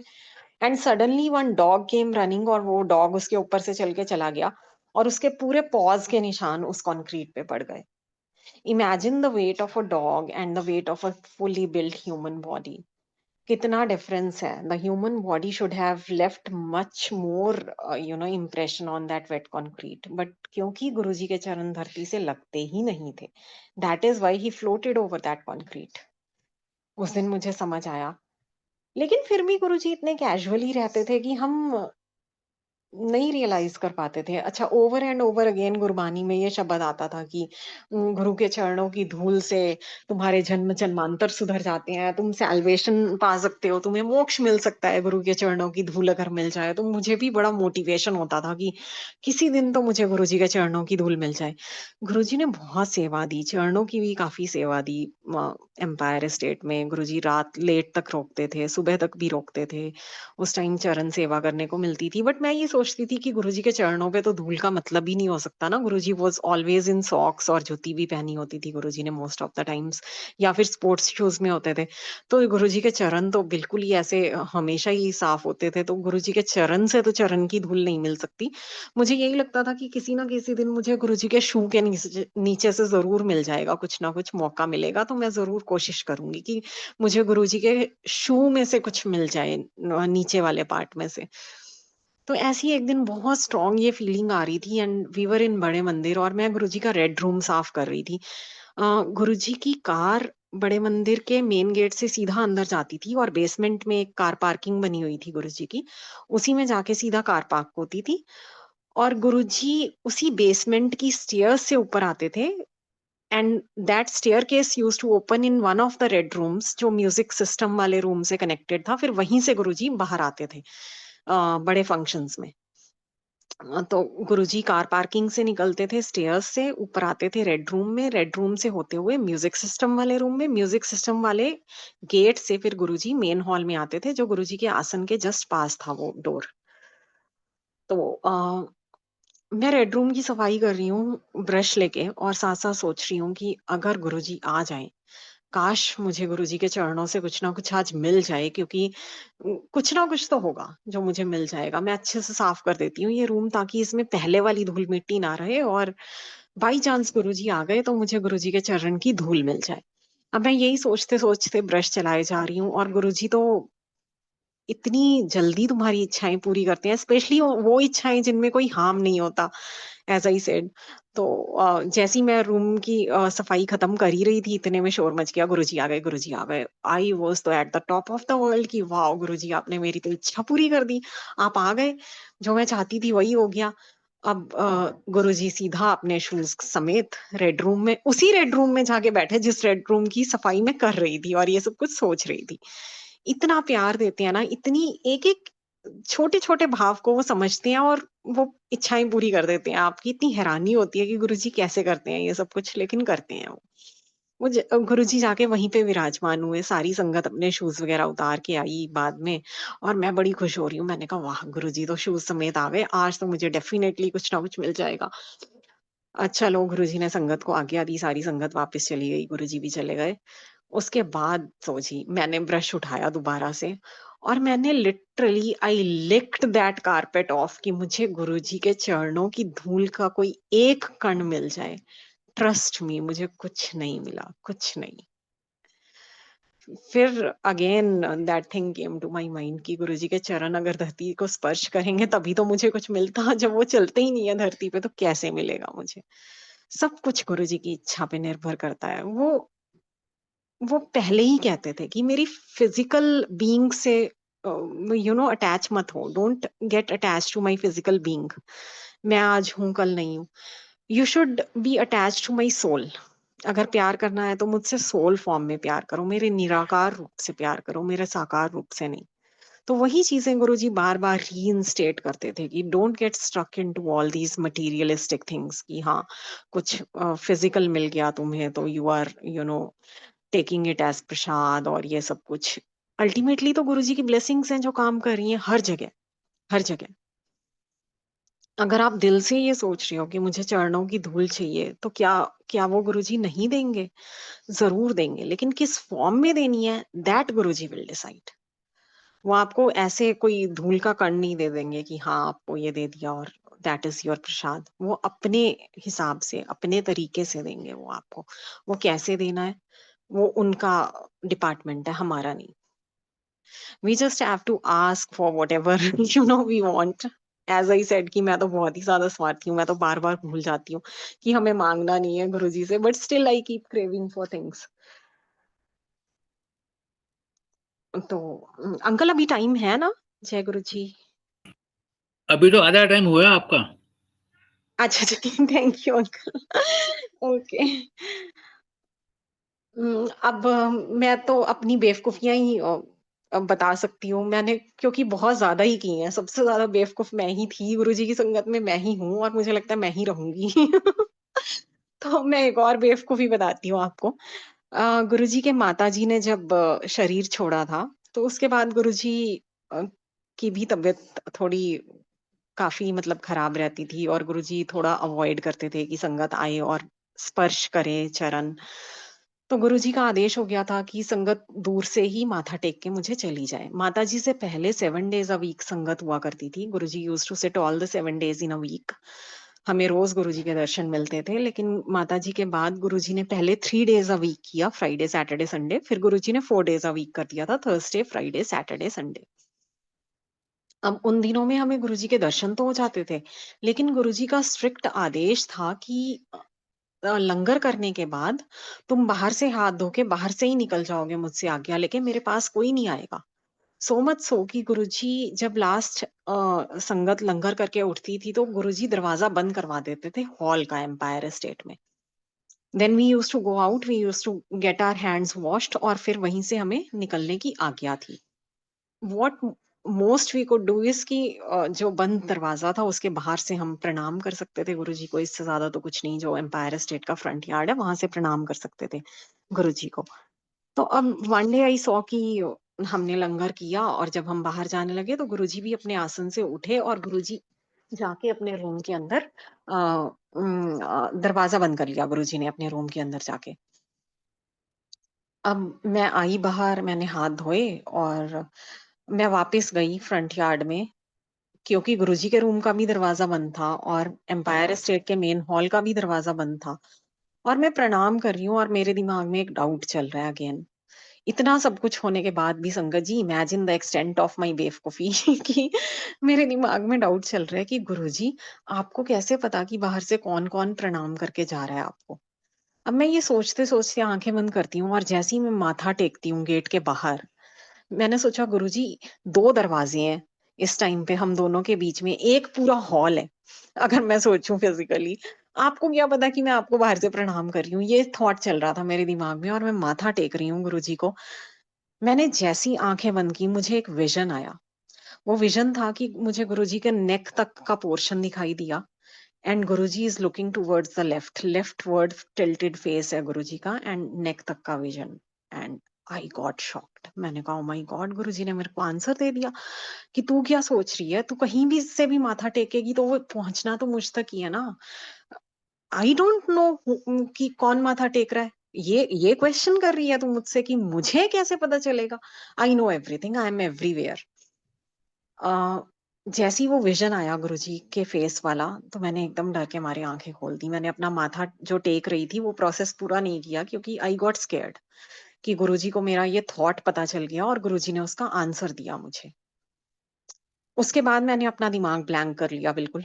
एनीवे मुझे क्या ब्लैंक करना था, वो तो गुरुजी के दर्शनों से वैसे ही ब्लैंक हो गया। और मैं दोबारा माथा टेकने की कोशिश करती हूँ। अगेन द सेम विजन कि गुरुजी की नेक तक का पोर्शन है। Guruji is looking towards the left and I was scared again कि माय गॉड, मैं कितने बेवकूफाना डाउट्स ले आती हूँ अपने मन में और गुरुजी उसका भी रिप्लाई करते हैं। मैंने डर के मारे फिर से आंखें खोल दी। I could not complete again the process of माथा टेकिंग। फिर से मैं एकदम से ऊपर उठ गई, आंखें खोल दी मैंने डर के मारे। और थर्ड टाइम मैंने फिर ट्राई किया and this time when I tried, तो थोड़ा सा और एक्सटेंड हुआ वो vision. It started from the same thing कि गुरुजी का नेक तक का ऊपर पूरा फेस गुरुजी का और मस्तक मुझे विजिबल हो रहा है। Guruji is looking towards the left और जैसे जैसे मैं माथा नीचे, सिर नीचे झुका रही हूँ, गुरुजी की गर्दन टर्न होती है and he looked right into my eyes. Guruji से मेरा आई कांटेक्ट होता है and that was the last time I tried to माथा टेको दैट डे। मैं कहा, गुरुजी बस इससे ज्यादा मुझे प्रूफ नहीं चाहिए। Thank you so much and I am so sorry for doubting you.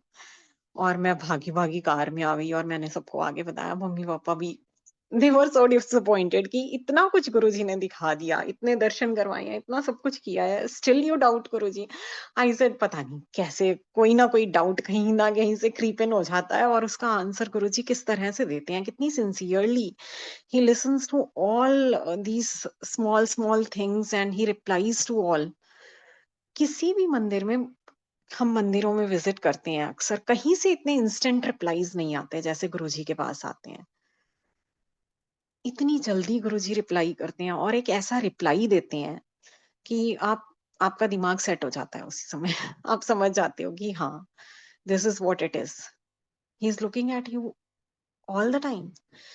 अब ऐसा नहीं है कि आज मैं, मेरे रूम में गुरुजी का स्वरूप भी अलाउड नहीं है because my in laws do not believe in Guruji. अगर मैं ये चीज आज सोचूं कि गुरुजी को कैसे पता चलेगा तो इट्स अ स्टुपिडिटी। लेकिन ये डाउट मेरा गुरुजी पहले ही क्लियर कर चुके हैं कि नो मैटर कहीं से भी तुम मुझे माथा टेको, वो मुझ तक जरूर पहुंचेगी, तुम्हारी श्रद्धा, तुम्हारा भाव। और आज जब मैं माथा टेकती हूँ गुरुजी को, तो मैं कहाँ टेकूं गुरुजी को माथा? आज मैं अपने दिल के दरबार में टेकती हूँ। बस यही प्रार्थना करती हूँ कि गुरुजी मेरा दिल इतना साफ रहे, इतना साफ रहे कि उसमें मैं आपका एक आसन लगा सकूं, वो इस लायक बन सके कि वो आपका आसन वहां पे हो और आप उस आसन पे हमेशा विराजमान रहो। और हर बार मैं माथा वहां टेकती हूँ अपने दिल के अंदर, अपने गुरु के आसन पे, जिस पे गुरुजी हमेशा विराजमान रहे। क्योंकि सफाई तो बहुत जरूरी है, गंदी जगह पे तो वैसे भी गुरुजी नहीं आते। तो जितना हम अपने दिल को साफ रखेंगे, अगर हमने गुरुजी का आसन अपने दिल के दरबार में लगाना है और उसको परमानेंट करना है, तो we have to forever keep it clean. तभी गुरुजी वहां विराजमान होंगे और फिर वो परमानेंट आसन है। फिर आप कहीं से मर्जी वहां पे माथा टेक सकते हो, इट्स फॉरएवर विद यू, क्योंकि वो आपके दिल में है, अपने दिल में। जब मर्जी, जैसे मर्जी हम उसे वहां पे जाके माथा टेकें, वो हमारा, हमारे लिए एक्सक्लूसिव दरबार है हमारा, हमारे गुरुजी का। जय गुरुजी। और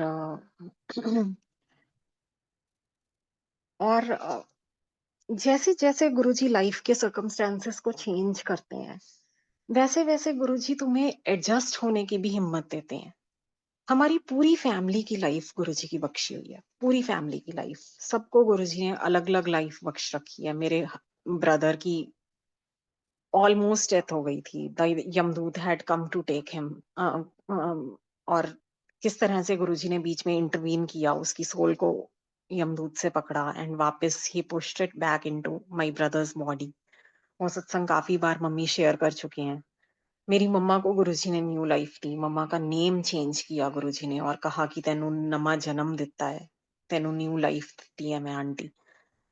मेरे फादर को गुरुजी ने कितने बार कार एक्सीडेंट्स में बचाया।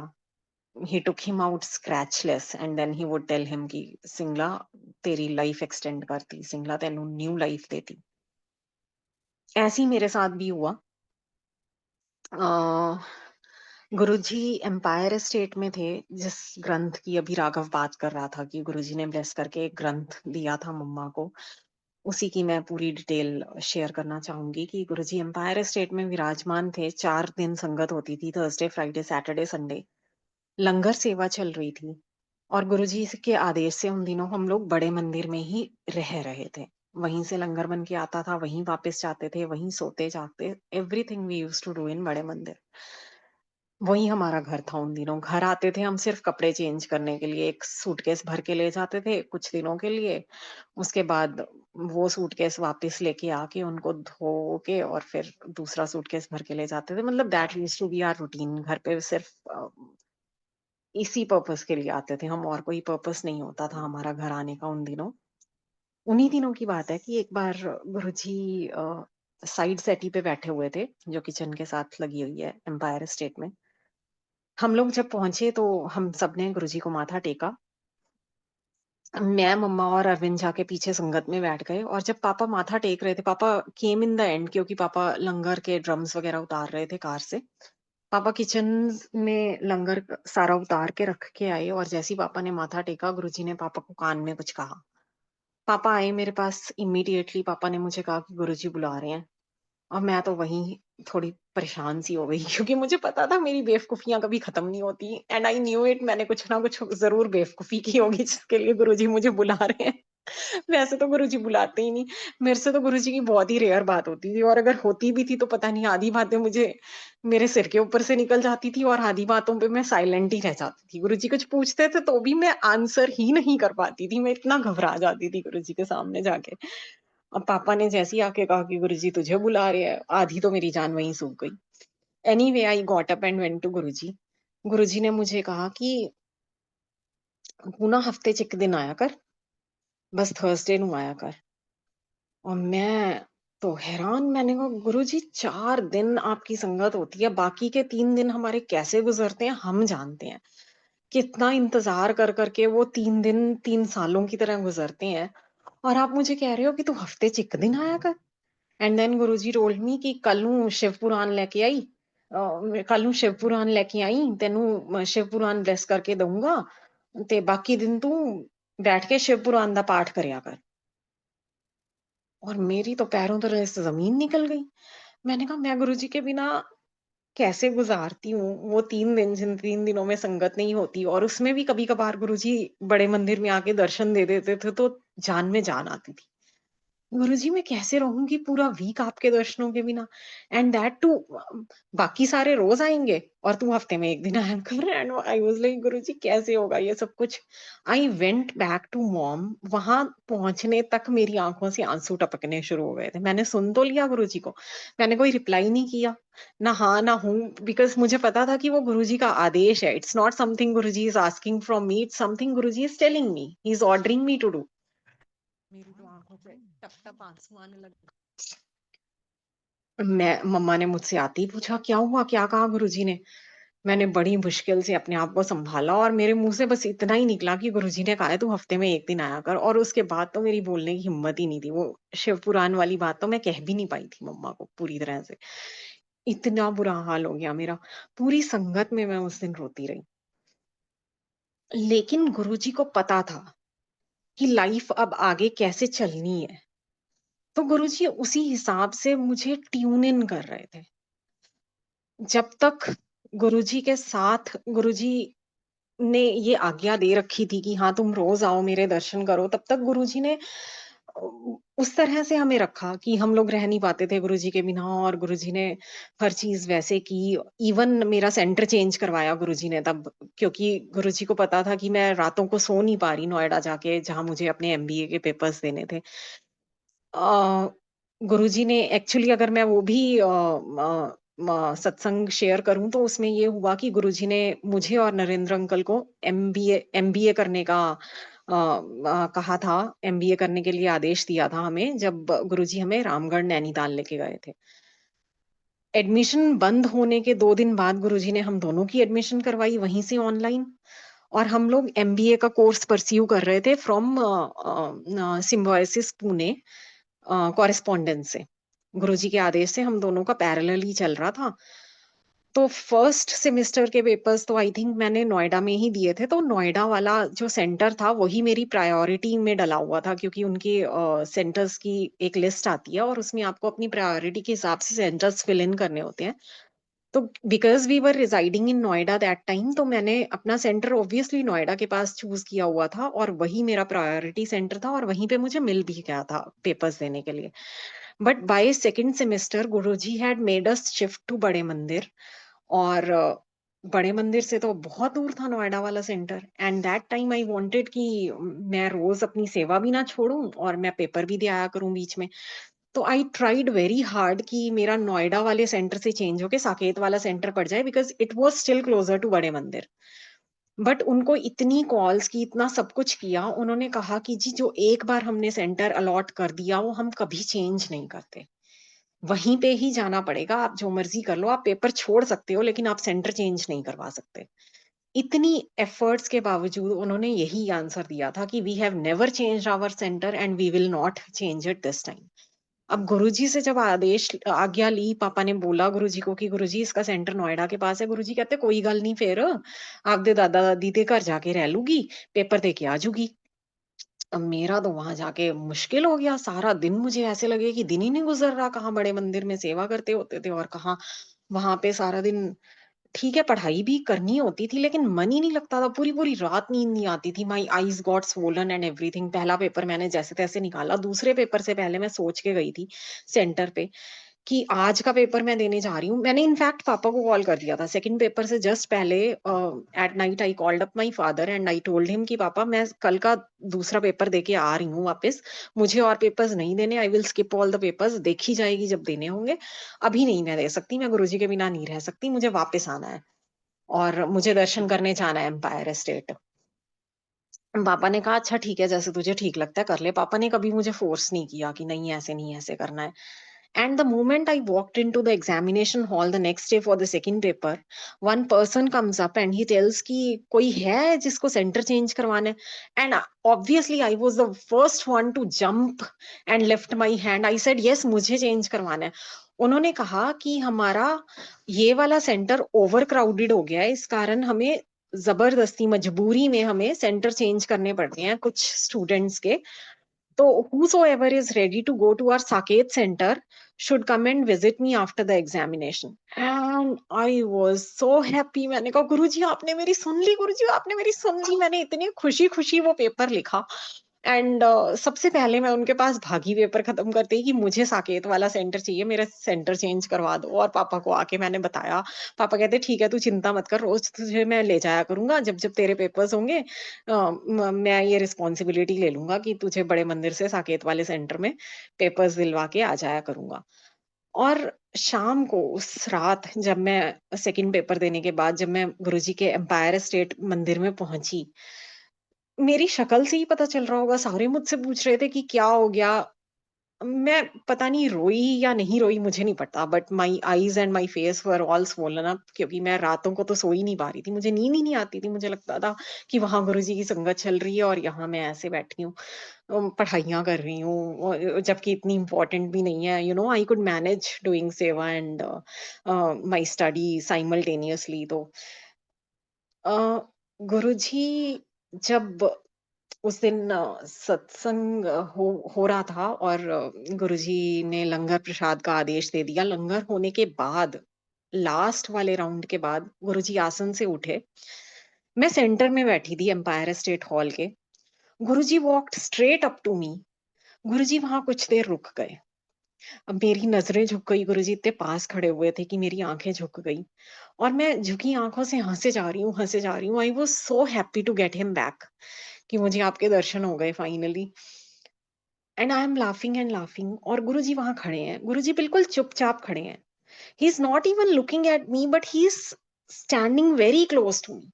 और उस दिन एक्चुअली मैंने फील किया कि गुरुजी की बॉडी से इतनी वार्मथ निकल रही है, इतनी रेज निकल रही है, which are consoling me, which are healing me emotionally.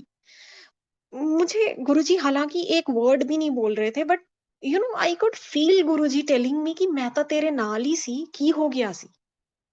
ऐसी भी क्या बात हो गई थी कि you could not continue there, मुझे तेरा सेंटर चेंज करवाना पड़ा। गुरुजी ने उस दिन इतिहास बदल दिया था मेरे लिए। जिस जिस इंस्टीट्यूट ने कभी सेंटर चेंज नहीं किया, उसने उस दिन सेंटर्स चेंज कर दिए थे बच्चों के, स्टूडेंट्स के अपने, क्योंकि गुरुजी की तरफ से उनको मोटिवेशन आई थी, क्योंकि गुरुजी ने ऐसी सिचुएशन बना दी थी उनके लिए। तो वो भी एक लाइफ का टाइम था जब मैं गुरुजी के बिना एक दिन भी नहीं रह सकती थी, और गुरुजी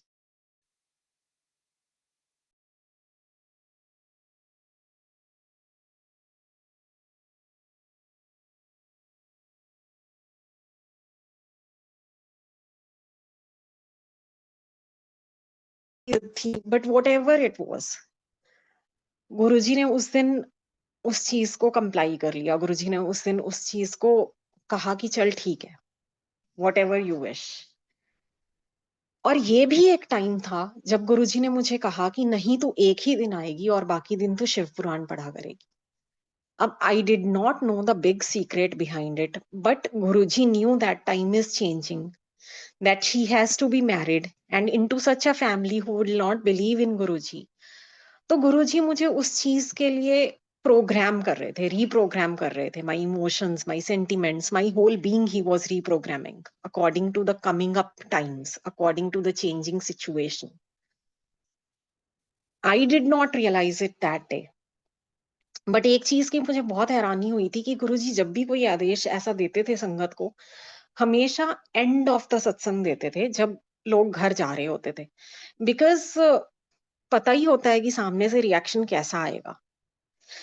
God is sitting right in front of your eyes, और अगर भगवान खुद कहें कि नहीं तुम दर्शनों के लिए कम आओ, तो ऑब्वियसली जो हमारी सोल है वो कहीं ना कहीं परेशान होगी होगी। और गुरुजी को पता ही था कि सॉरी कैसा रिएक्शन आने वाला है, कि या तो ये रोएंगे या ये परेशान होंगे, और गुरुजी परेशानी और रोना तो किसी का देख ही नहीं सकते थे। तो गुरुजी जनरली एंड ऑफ द सत्संग पे घर जाते हुए वो आज्ञा देते थे, लेकिन गुरुजी ने मुझे कब दी, वो बिगिनिंग ऑफ द सत्संग में। Because he wanted to make sure कि जितना भी इसने इमोशनल एक्सप्लोजन करना है मेरे सामने कर ले। एंड ऑब्वियसली अगर गुरुजी सामने हैं तो that emotional explosion would be in limit. आप इतनी बुरी तरह तो रिएक्ट नहीं कर सकते ना गुरुजी के सामने, फूट फूट के तो नहीं रो सकते ना। हाँ ठीक है, आप साइलेंट टीयर्स बहा लोगे उस टाइम पे, but you can not be too explicit with your emotions that time. तो गुरुजी मेड श्योर कि चलो जितना इसने रोना धोना है मेरे सामने ही करे। इतना प्यार, इतना अपनापन, बहुत हैरानी होती है मुझे। बहुत परेशान थी मैं, बहुत ज्यादा। पूरी संगत में उस दिन मैं रोती रही, सो मच सो कि बाद में आज्ञा के टाइम एक अंकल जो मेरे साथ लाइन में लगे हुए थे, क्योंकि we were all in a queue and we were going to take आज्ञा फ्रॉम गुरुजी। गुरुजी वो standing again besides the cabinet, और जो अंकल मेरे साथ खड़े हुए थे लाइन में, उन्होंने मुझे कहा कि कोई बात नहीं बेटा, गुरुजी कभी कभी डांट देते हैं। मैं कहा मुझे डांटा नहीं है गुरुजी ने, I just told him that much, और उसके आगे मैंने कुछ नहीं बोला। बट वो जो ट्रॉमा था कि मैं कैसे रहूंगी गुरुजी, वो भी गुरुजी ने धीरे धीरे अपने आप स्मूथ आउट किया। You know, I was very young that time, 22-23 years, and मंदिर में अगर मम्मी पापा और अरविंद आ जाते थे लंगर लेके, तो अकेले माली भैया की फैमिलीज होती थी। बड़े माली भैया फ्रंट गेट पे होते थे, जो उनका रूम था वो आज मंदिर में ऑफिस है, हेड ऑफिस है, वो बिल्कुल फ्रंट गेट पे है। छोटे माली भैया का रूम बिल्कुल दूसरे कॉर्नर में टॉयलेट्स के पास होता था, जहाँ मंदिर में टॉयलेट्स बने हुए हैं, वहां बड़े छोटे माली भैया का रूम हुआ करता था। और जो गेस्ट रूम गुरुजी ने बनवाए थे वो बिल्कुल इधर वॉटरफॉल वाली साइड बनवाए थे, बिल्कुल कॉर्नर में, उस कॉरिडोर के।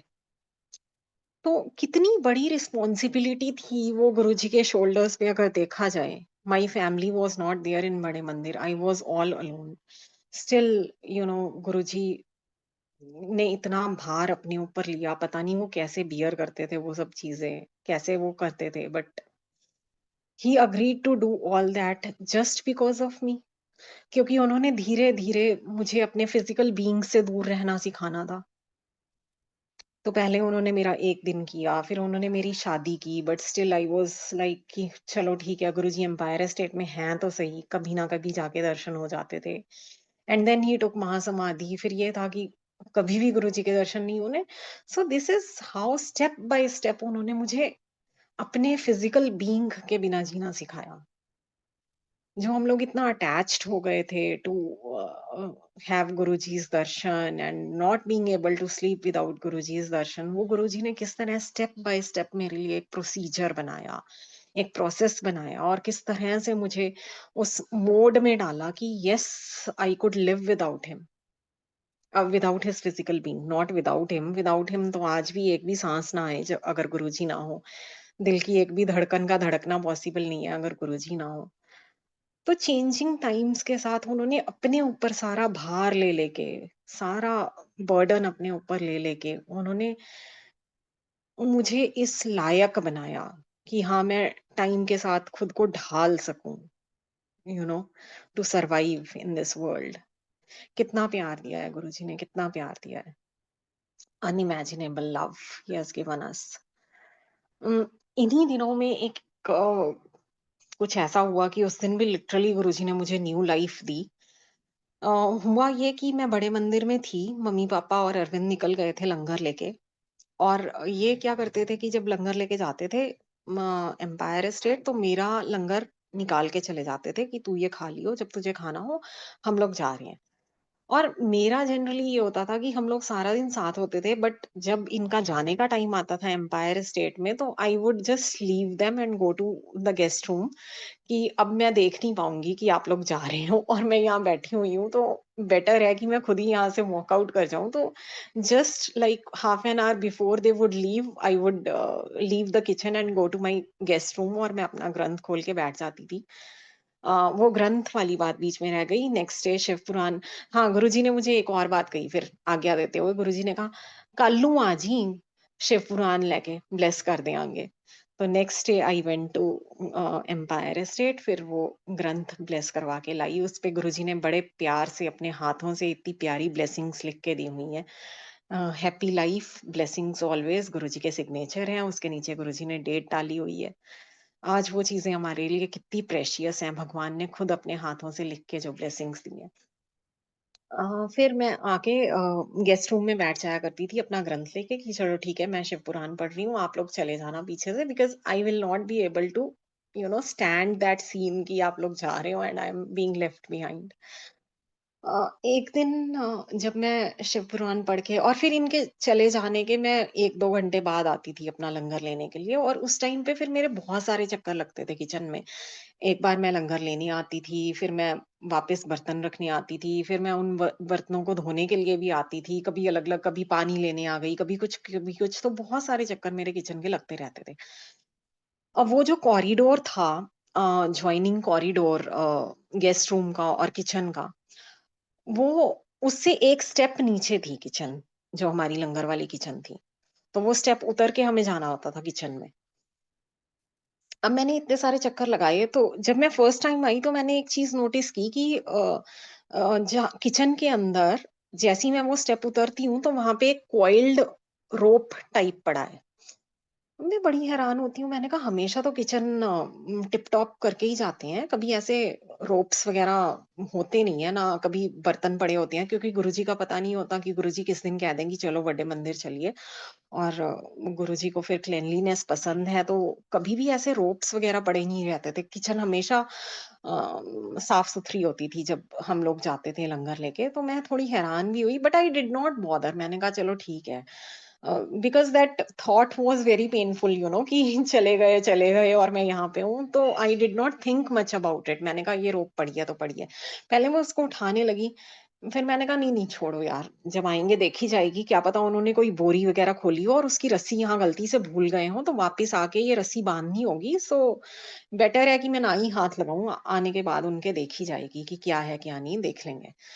तो I jumped over that rope for at least like 10 times. एक बार आना, फिर उसके ऊपर से जाना, फिर उसके ऊपर से किचन के अंदर जाना, फिर वापस कॉरिडोर में जाना। कितने बार मैं उस रोप के ऊपर से जंप करी होंगी, मेरे पास काउंट नहीं है। रात को ये लोग आए और जैसे ही लंगर के खाली बर्तन उतारे, किचन का दरवाज़ा खोला, तो अरविंद ने एकदम से कहा कि ये क्या है? मैंने कहा ये तो तुम ही छोड़ के गए थे, किसी बोरी की रस्सी होगी, तुमने खोला होगा राशन और लंगर बनाने के लिए। तो उसने कहा कि नहीं, बोरी की रस्सी दिख रही है ये तेरे को? And that time I paid a little bit more attention कि हाँ यार, ये रस्सी तो नहीं है, इट वाज़ शाइनिंग। अब अरविंद ने कहा कि कोई छेड़ेगा नहीं इस चीज़ को और यहीं बाहर ही रहो, मैं ताऊ जी को बुला के लाता हूँ, ही मस्ट नो कि ये क्या चीज़ है। Then he ran to get ताऊ जी और माली भैया और वो सब लोग आए, तो उन्होंने देखा कि ओह माय गॉड, ये तो द मोस्ट पॉइजनस स्नेक है।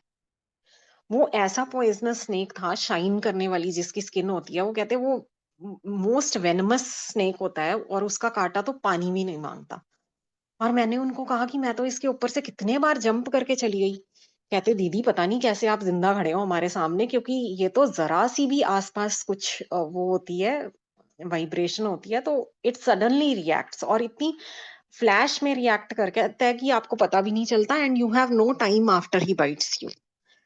मैंने कहा मैं तो सच्ची बता रही हूँ, मैं कितने बार इसके ऊपर से जंप करके चली गई। जब मैं फर्स्ट टाइम आई थी किचन में, तब भी ये यहीं था और उसके बाद से ये यहीं है। अब ताऊ जी ने कहा कि चलो देखते हैं, वो एक लकड़ी का टुकड़ा लेने गए, लाठी लेने गए कि इससे मार देते हैं इसको। लाठी उसके बहुत पास गई भी नहीं थी अभी कि it reacted and it vanished. वो लाइटनिंग से भी ज़्यादा तेज़ उसने मूवमेंट दिखाई एंड इट वैनिश्ड। कहीं हमें पता ही नहीं चला उसके बाद वो क्या हुआ। हम लोग ढूँढते रहे काफ़ी देर, हम 1-2 घंटे तक ढूँढते रहे, क्योंकि ताऊजी और माली भैया सबने यही कहा कि वो बहुत ज़्यादा पॉइज़नस है। बेटर है कि हम उसको ढूँढ के मार दें या बाहर निकाल दें मंदिर से। बट हमें कहीं मिला ही नहीं वो, हमें कहीं नहीं मिला। अब गुरुजी ने लिटरली उस दिन मुझे न्यू लाइफ दी, क्योंकि वो लाठी उसके पास नहीं गई थी तभी उसने रिएक्ट किया, तो वो मेरे जंप करने से, इतनी बार जंप करने से क्यों नहीं रिएक्ट किया उसने? ओनली गुरुजी नोस। वो क्या करने आया था वहां पे, क्या ब्लेसिंग थी उसमें गुरुजी की, सारे सीक्रेट्स ये गुरुजी को पता है। But Guruji saved my life that day, that I know. बहुत अमेजिंग अमेजिंग मिरेकल्स हैं गुरुजी के। गुरुजी का गुणगान हम उतना ही कर सकते हैं जितनी उन्होंने हमें समझ बख्शी है। भगवान का गुणगान कोई कर ही नहीं सकता इंसान, क्योंकि हमारी उतनी पहुंच ही नहीं है। जहां हमारी सोच खत्म हो जाती है, वहां से तो गुरुजी शुरू होते हैं। तो हम कैसे कैसे उनकी महिमा का गान कर सकते हैं, हम कैसे उनका बखान कर सकते हैं? बस जो कृपाएं उन्होंने हमें विजिबली दिखा दी हैं, जो उन्होंने हमें शो की हैं चीजें, हम तो उन्हीं का शुक्राना कर सकते हैं। और वही शुक्राना करते-करते हमें दिन-रात भी छोटे पड़ जाते हैं संगत जी। तो let us all pray for Guruji's happiness and let us all take आज्ञा फ्रॉम गुरुजी। प्रणाम गुरुजी, जय गुरुजी, शुक्राना, अनंतम अनंतम शुक्राना गुरुजी महाराज। जय Guruji uncle, thank you so much ji, satsang arrange करने के लिए। Thank you.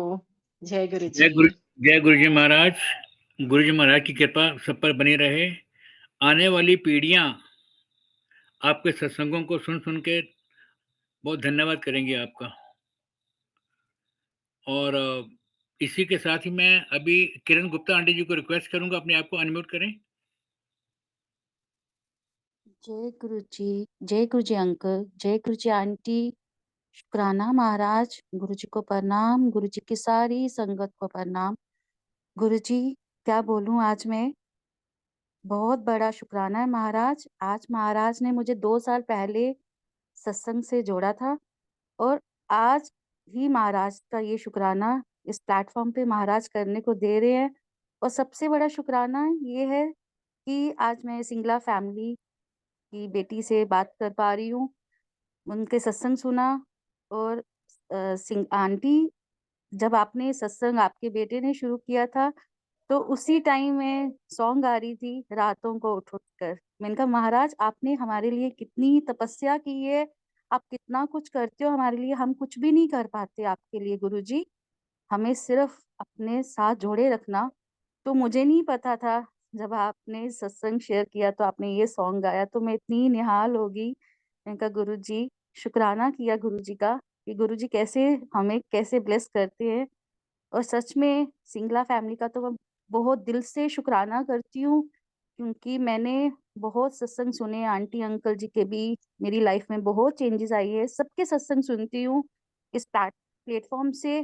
बट जो मुझे महाराज ने गाइडेंस दी है आपके थ्रू, बहुत ब्लेसिंग्स मिली है मुझे इस प्लेटफॉर्म से, बहुत ही ज्यादा मेरी लाइफ चेंज कर दी महाराज ने। तो शुक्राना गुरुजी, आपका बहुत बहुत शुक्राना। हम कुछ भी नहीं कर सकते आपके लिए, बस प्रेयर कर सकते हैं। दिल से शुक्राना, दिल से शुक्राना सिंगला फैमिली का। और वासन अंकल, आपका तो बहुत बहुत धन्यवाद। आपने मुझ जैसी बंदी को आज ये मौका दिया कि मैंने महाराज के साथ आज सुबह ही अपना शुक्राना कर रही थी। मैंने कहा महाराज, 2 साल पहले आपने मुझे सत्संग से जोड़ा था, और आज मेरे लिए महाराज ने दोबारा ये इतना ब्लिसफुल डे है मेरे लिए। Thank you Guruji, thank you aunty, thank you uncle. Over to you. जय गुरु जी जय महाराज। गुरुजी। मैं शिखा झा आंटी से रिक्वेस्ट करूंगा 2 मिनट के लिए प्लीज अपने आप को अनम्यूट करें। जय गुरु जी। जी आवाज आ रही है uncle? You are audible. Uncle जय गुरु जी। शुक्राना गुरु जी। सबसे पहले मैं बाबू को बहुत बहुत प्यार कहती हूँ कि वो बहुत प्यारा सत्संग शेयर किया है। शुक्राना आरती आंटी। और सबसे बड़ी बात यह है कि आज आपको फिजिकल बीइंग वाला जो आपने कहा कि आपको गुरुजी ने फिजिकल बीइंग के बिना जीना सिखलाया, और आरती आंटी आपने आज हम सबको उनके फिजिकल बीइंग से कनेक्ट किया। तो अनंतम शुक्राना। हमें आज बुला के वहीं बिठा दिया, बिल्कुल एम्पायर स्टेट पहुंचा दिया जहां हम कभी पहुंच ही नहीं सके हैं। लेकिन इतना प्यार लग रहा था, ऐसा लग रहा था कि आंखें बंद करके हम आपके साथ वहीं पे घूम रहे हैं, वहीं पे प्रसाद पा रहे हैं, वहीं लंगर कर रहे हैं, गुरुजी से बात कर रहे हैं, उनको फील कर रहे हैं।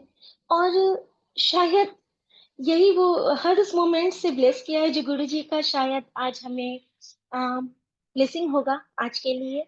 क्योंकि हमारा भी तो वही मन रहता है ना कि हमेशा गुरुजी से जुड़े रहें। और आरती आंटी, मैं आपसे एक चीज कहूंगी कि आपने जो चरण की धूल वाला सत्संग किया था, वो मैं आपको जरूर बताऊंगी कि इसके साथ मेरा एक बहुत प्यारा सत्संग है। मैं बताना चाहूंगी कि वो आपने बस इस झल्ली के लिए गुरुजी ने आज ये सेवा ली है, क्योंकि गुरुजी की कृपा से वो रोज मुझसे ना एक गीत सुनने की सेवा लेते हैं।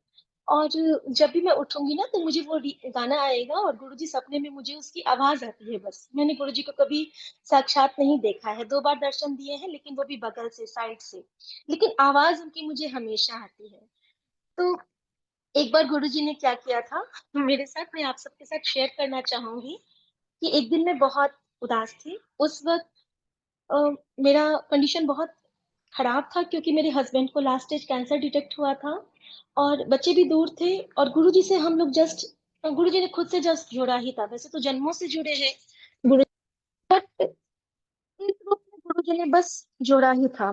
तो अचानक से ना मैं बाहर में खड़ी थी और मैं बहुत रो रही थी। गुरुजी का स्वरूप हमारे घर आ चुका था, जल प्रसाद आ चुका था, लेकिन मुझे गुरुजी ने कहा उठे देख। मैंने देखा तो वहां मुझे ओम दिखा, और सामने तितली, और एक आवाज आई कि चल हुन अपनी माँ वाला गाना मैंने सुना। और संगत जी, मैं आप सबके साथ शेयर करना चाहूंगी कि और फिर गुरु जी कही थी कि मैं तेरे दिल विच हाँ, तेन कुछ नहीं होन देना, मैं ते तेरे पति नू भी कुछ नहीं होन देना, वो बड़ा चंगा बंदा है, मैं ओदे नाल भी हाँ, चल सुना हुन। और मैं आज उनकी आज्ञा से आप सबको गुरु रूप मानकर 2 लाइन जरूर सुनाना चाहूंगी, क्योंकि गुरु जी ने जो पहला मुझसे सेवा लिया था वो किसी भजन के लिए नहीं था, किसी और शब्द के लिए नहीं था। उन्होंने जो मुझसे पहले गीत की सेवा ली थी वो यही था कि छुपा लो यूं दिल में प्यार मेरा, क्योंकि वो हमेशा मेरे दिल में रहते हैं और हर चीज का उत्तर देते हैं। संगत जी, अगर आज्ञा होगी तो मैं आप सबके साथ शेयर करना चाहूंगी फॉर गुरु जी। तुम अपने चरणों में रख लो मुझको, तुम्हारे चरणों का धूल हूँ मैं सर झुकाए खड़ी गुरुजी, मैं सर झुकाए खड़ी गुरुजी, के जैसे मंदिर में ला दिए की, छुपा लो यूं दिल में प्यार मेरा, के जैसे मंदिर में ला दिए की। शुक्राना गुरुजी फॉर एवरीथिंग। जय गुरुजी। वसन अंकल। जय गुरुजी महाराज। बहुत ही आपने सुंदर स्वर में, मधुर स्वर में आपने ये गीत गाया। गुरु आवाज महाराज की आ रही? जी, जी आवाज़ आ रही है। गुरु महाराज की कृपा बनी रहे। अभी जी हम गुरुजी। सब अभी हम सब गुरु परिवार की तरफ से गुरु महाराज की कृपा हम सब पे बनी रहे। अभी हम सब गुरु महाराज जी से आज्ञा लेंगे।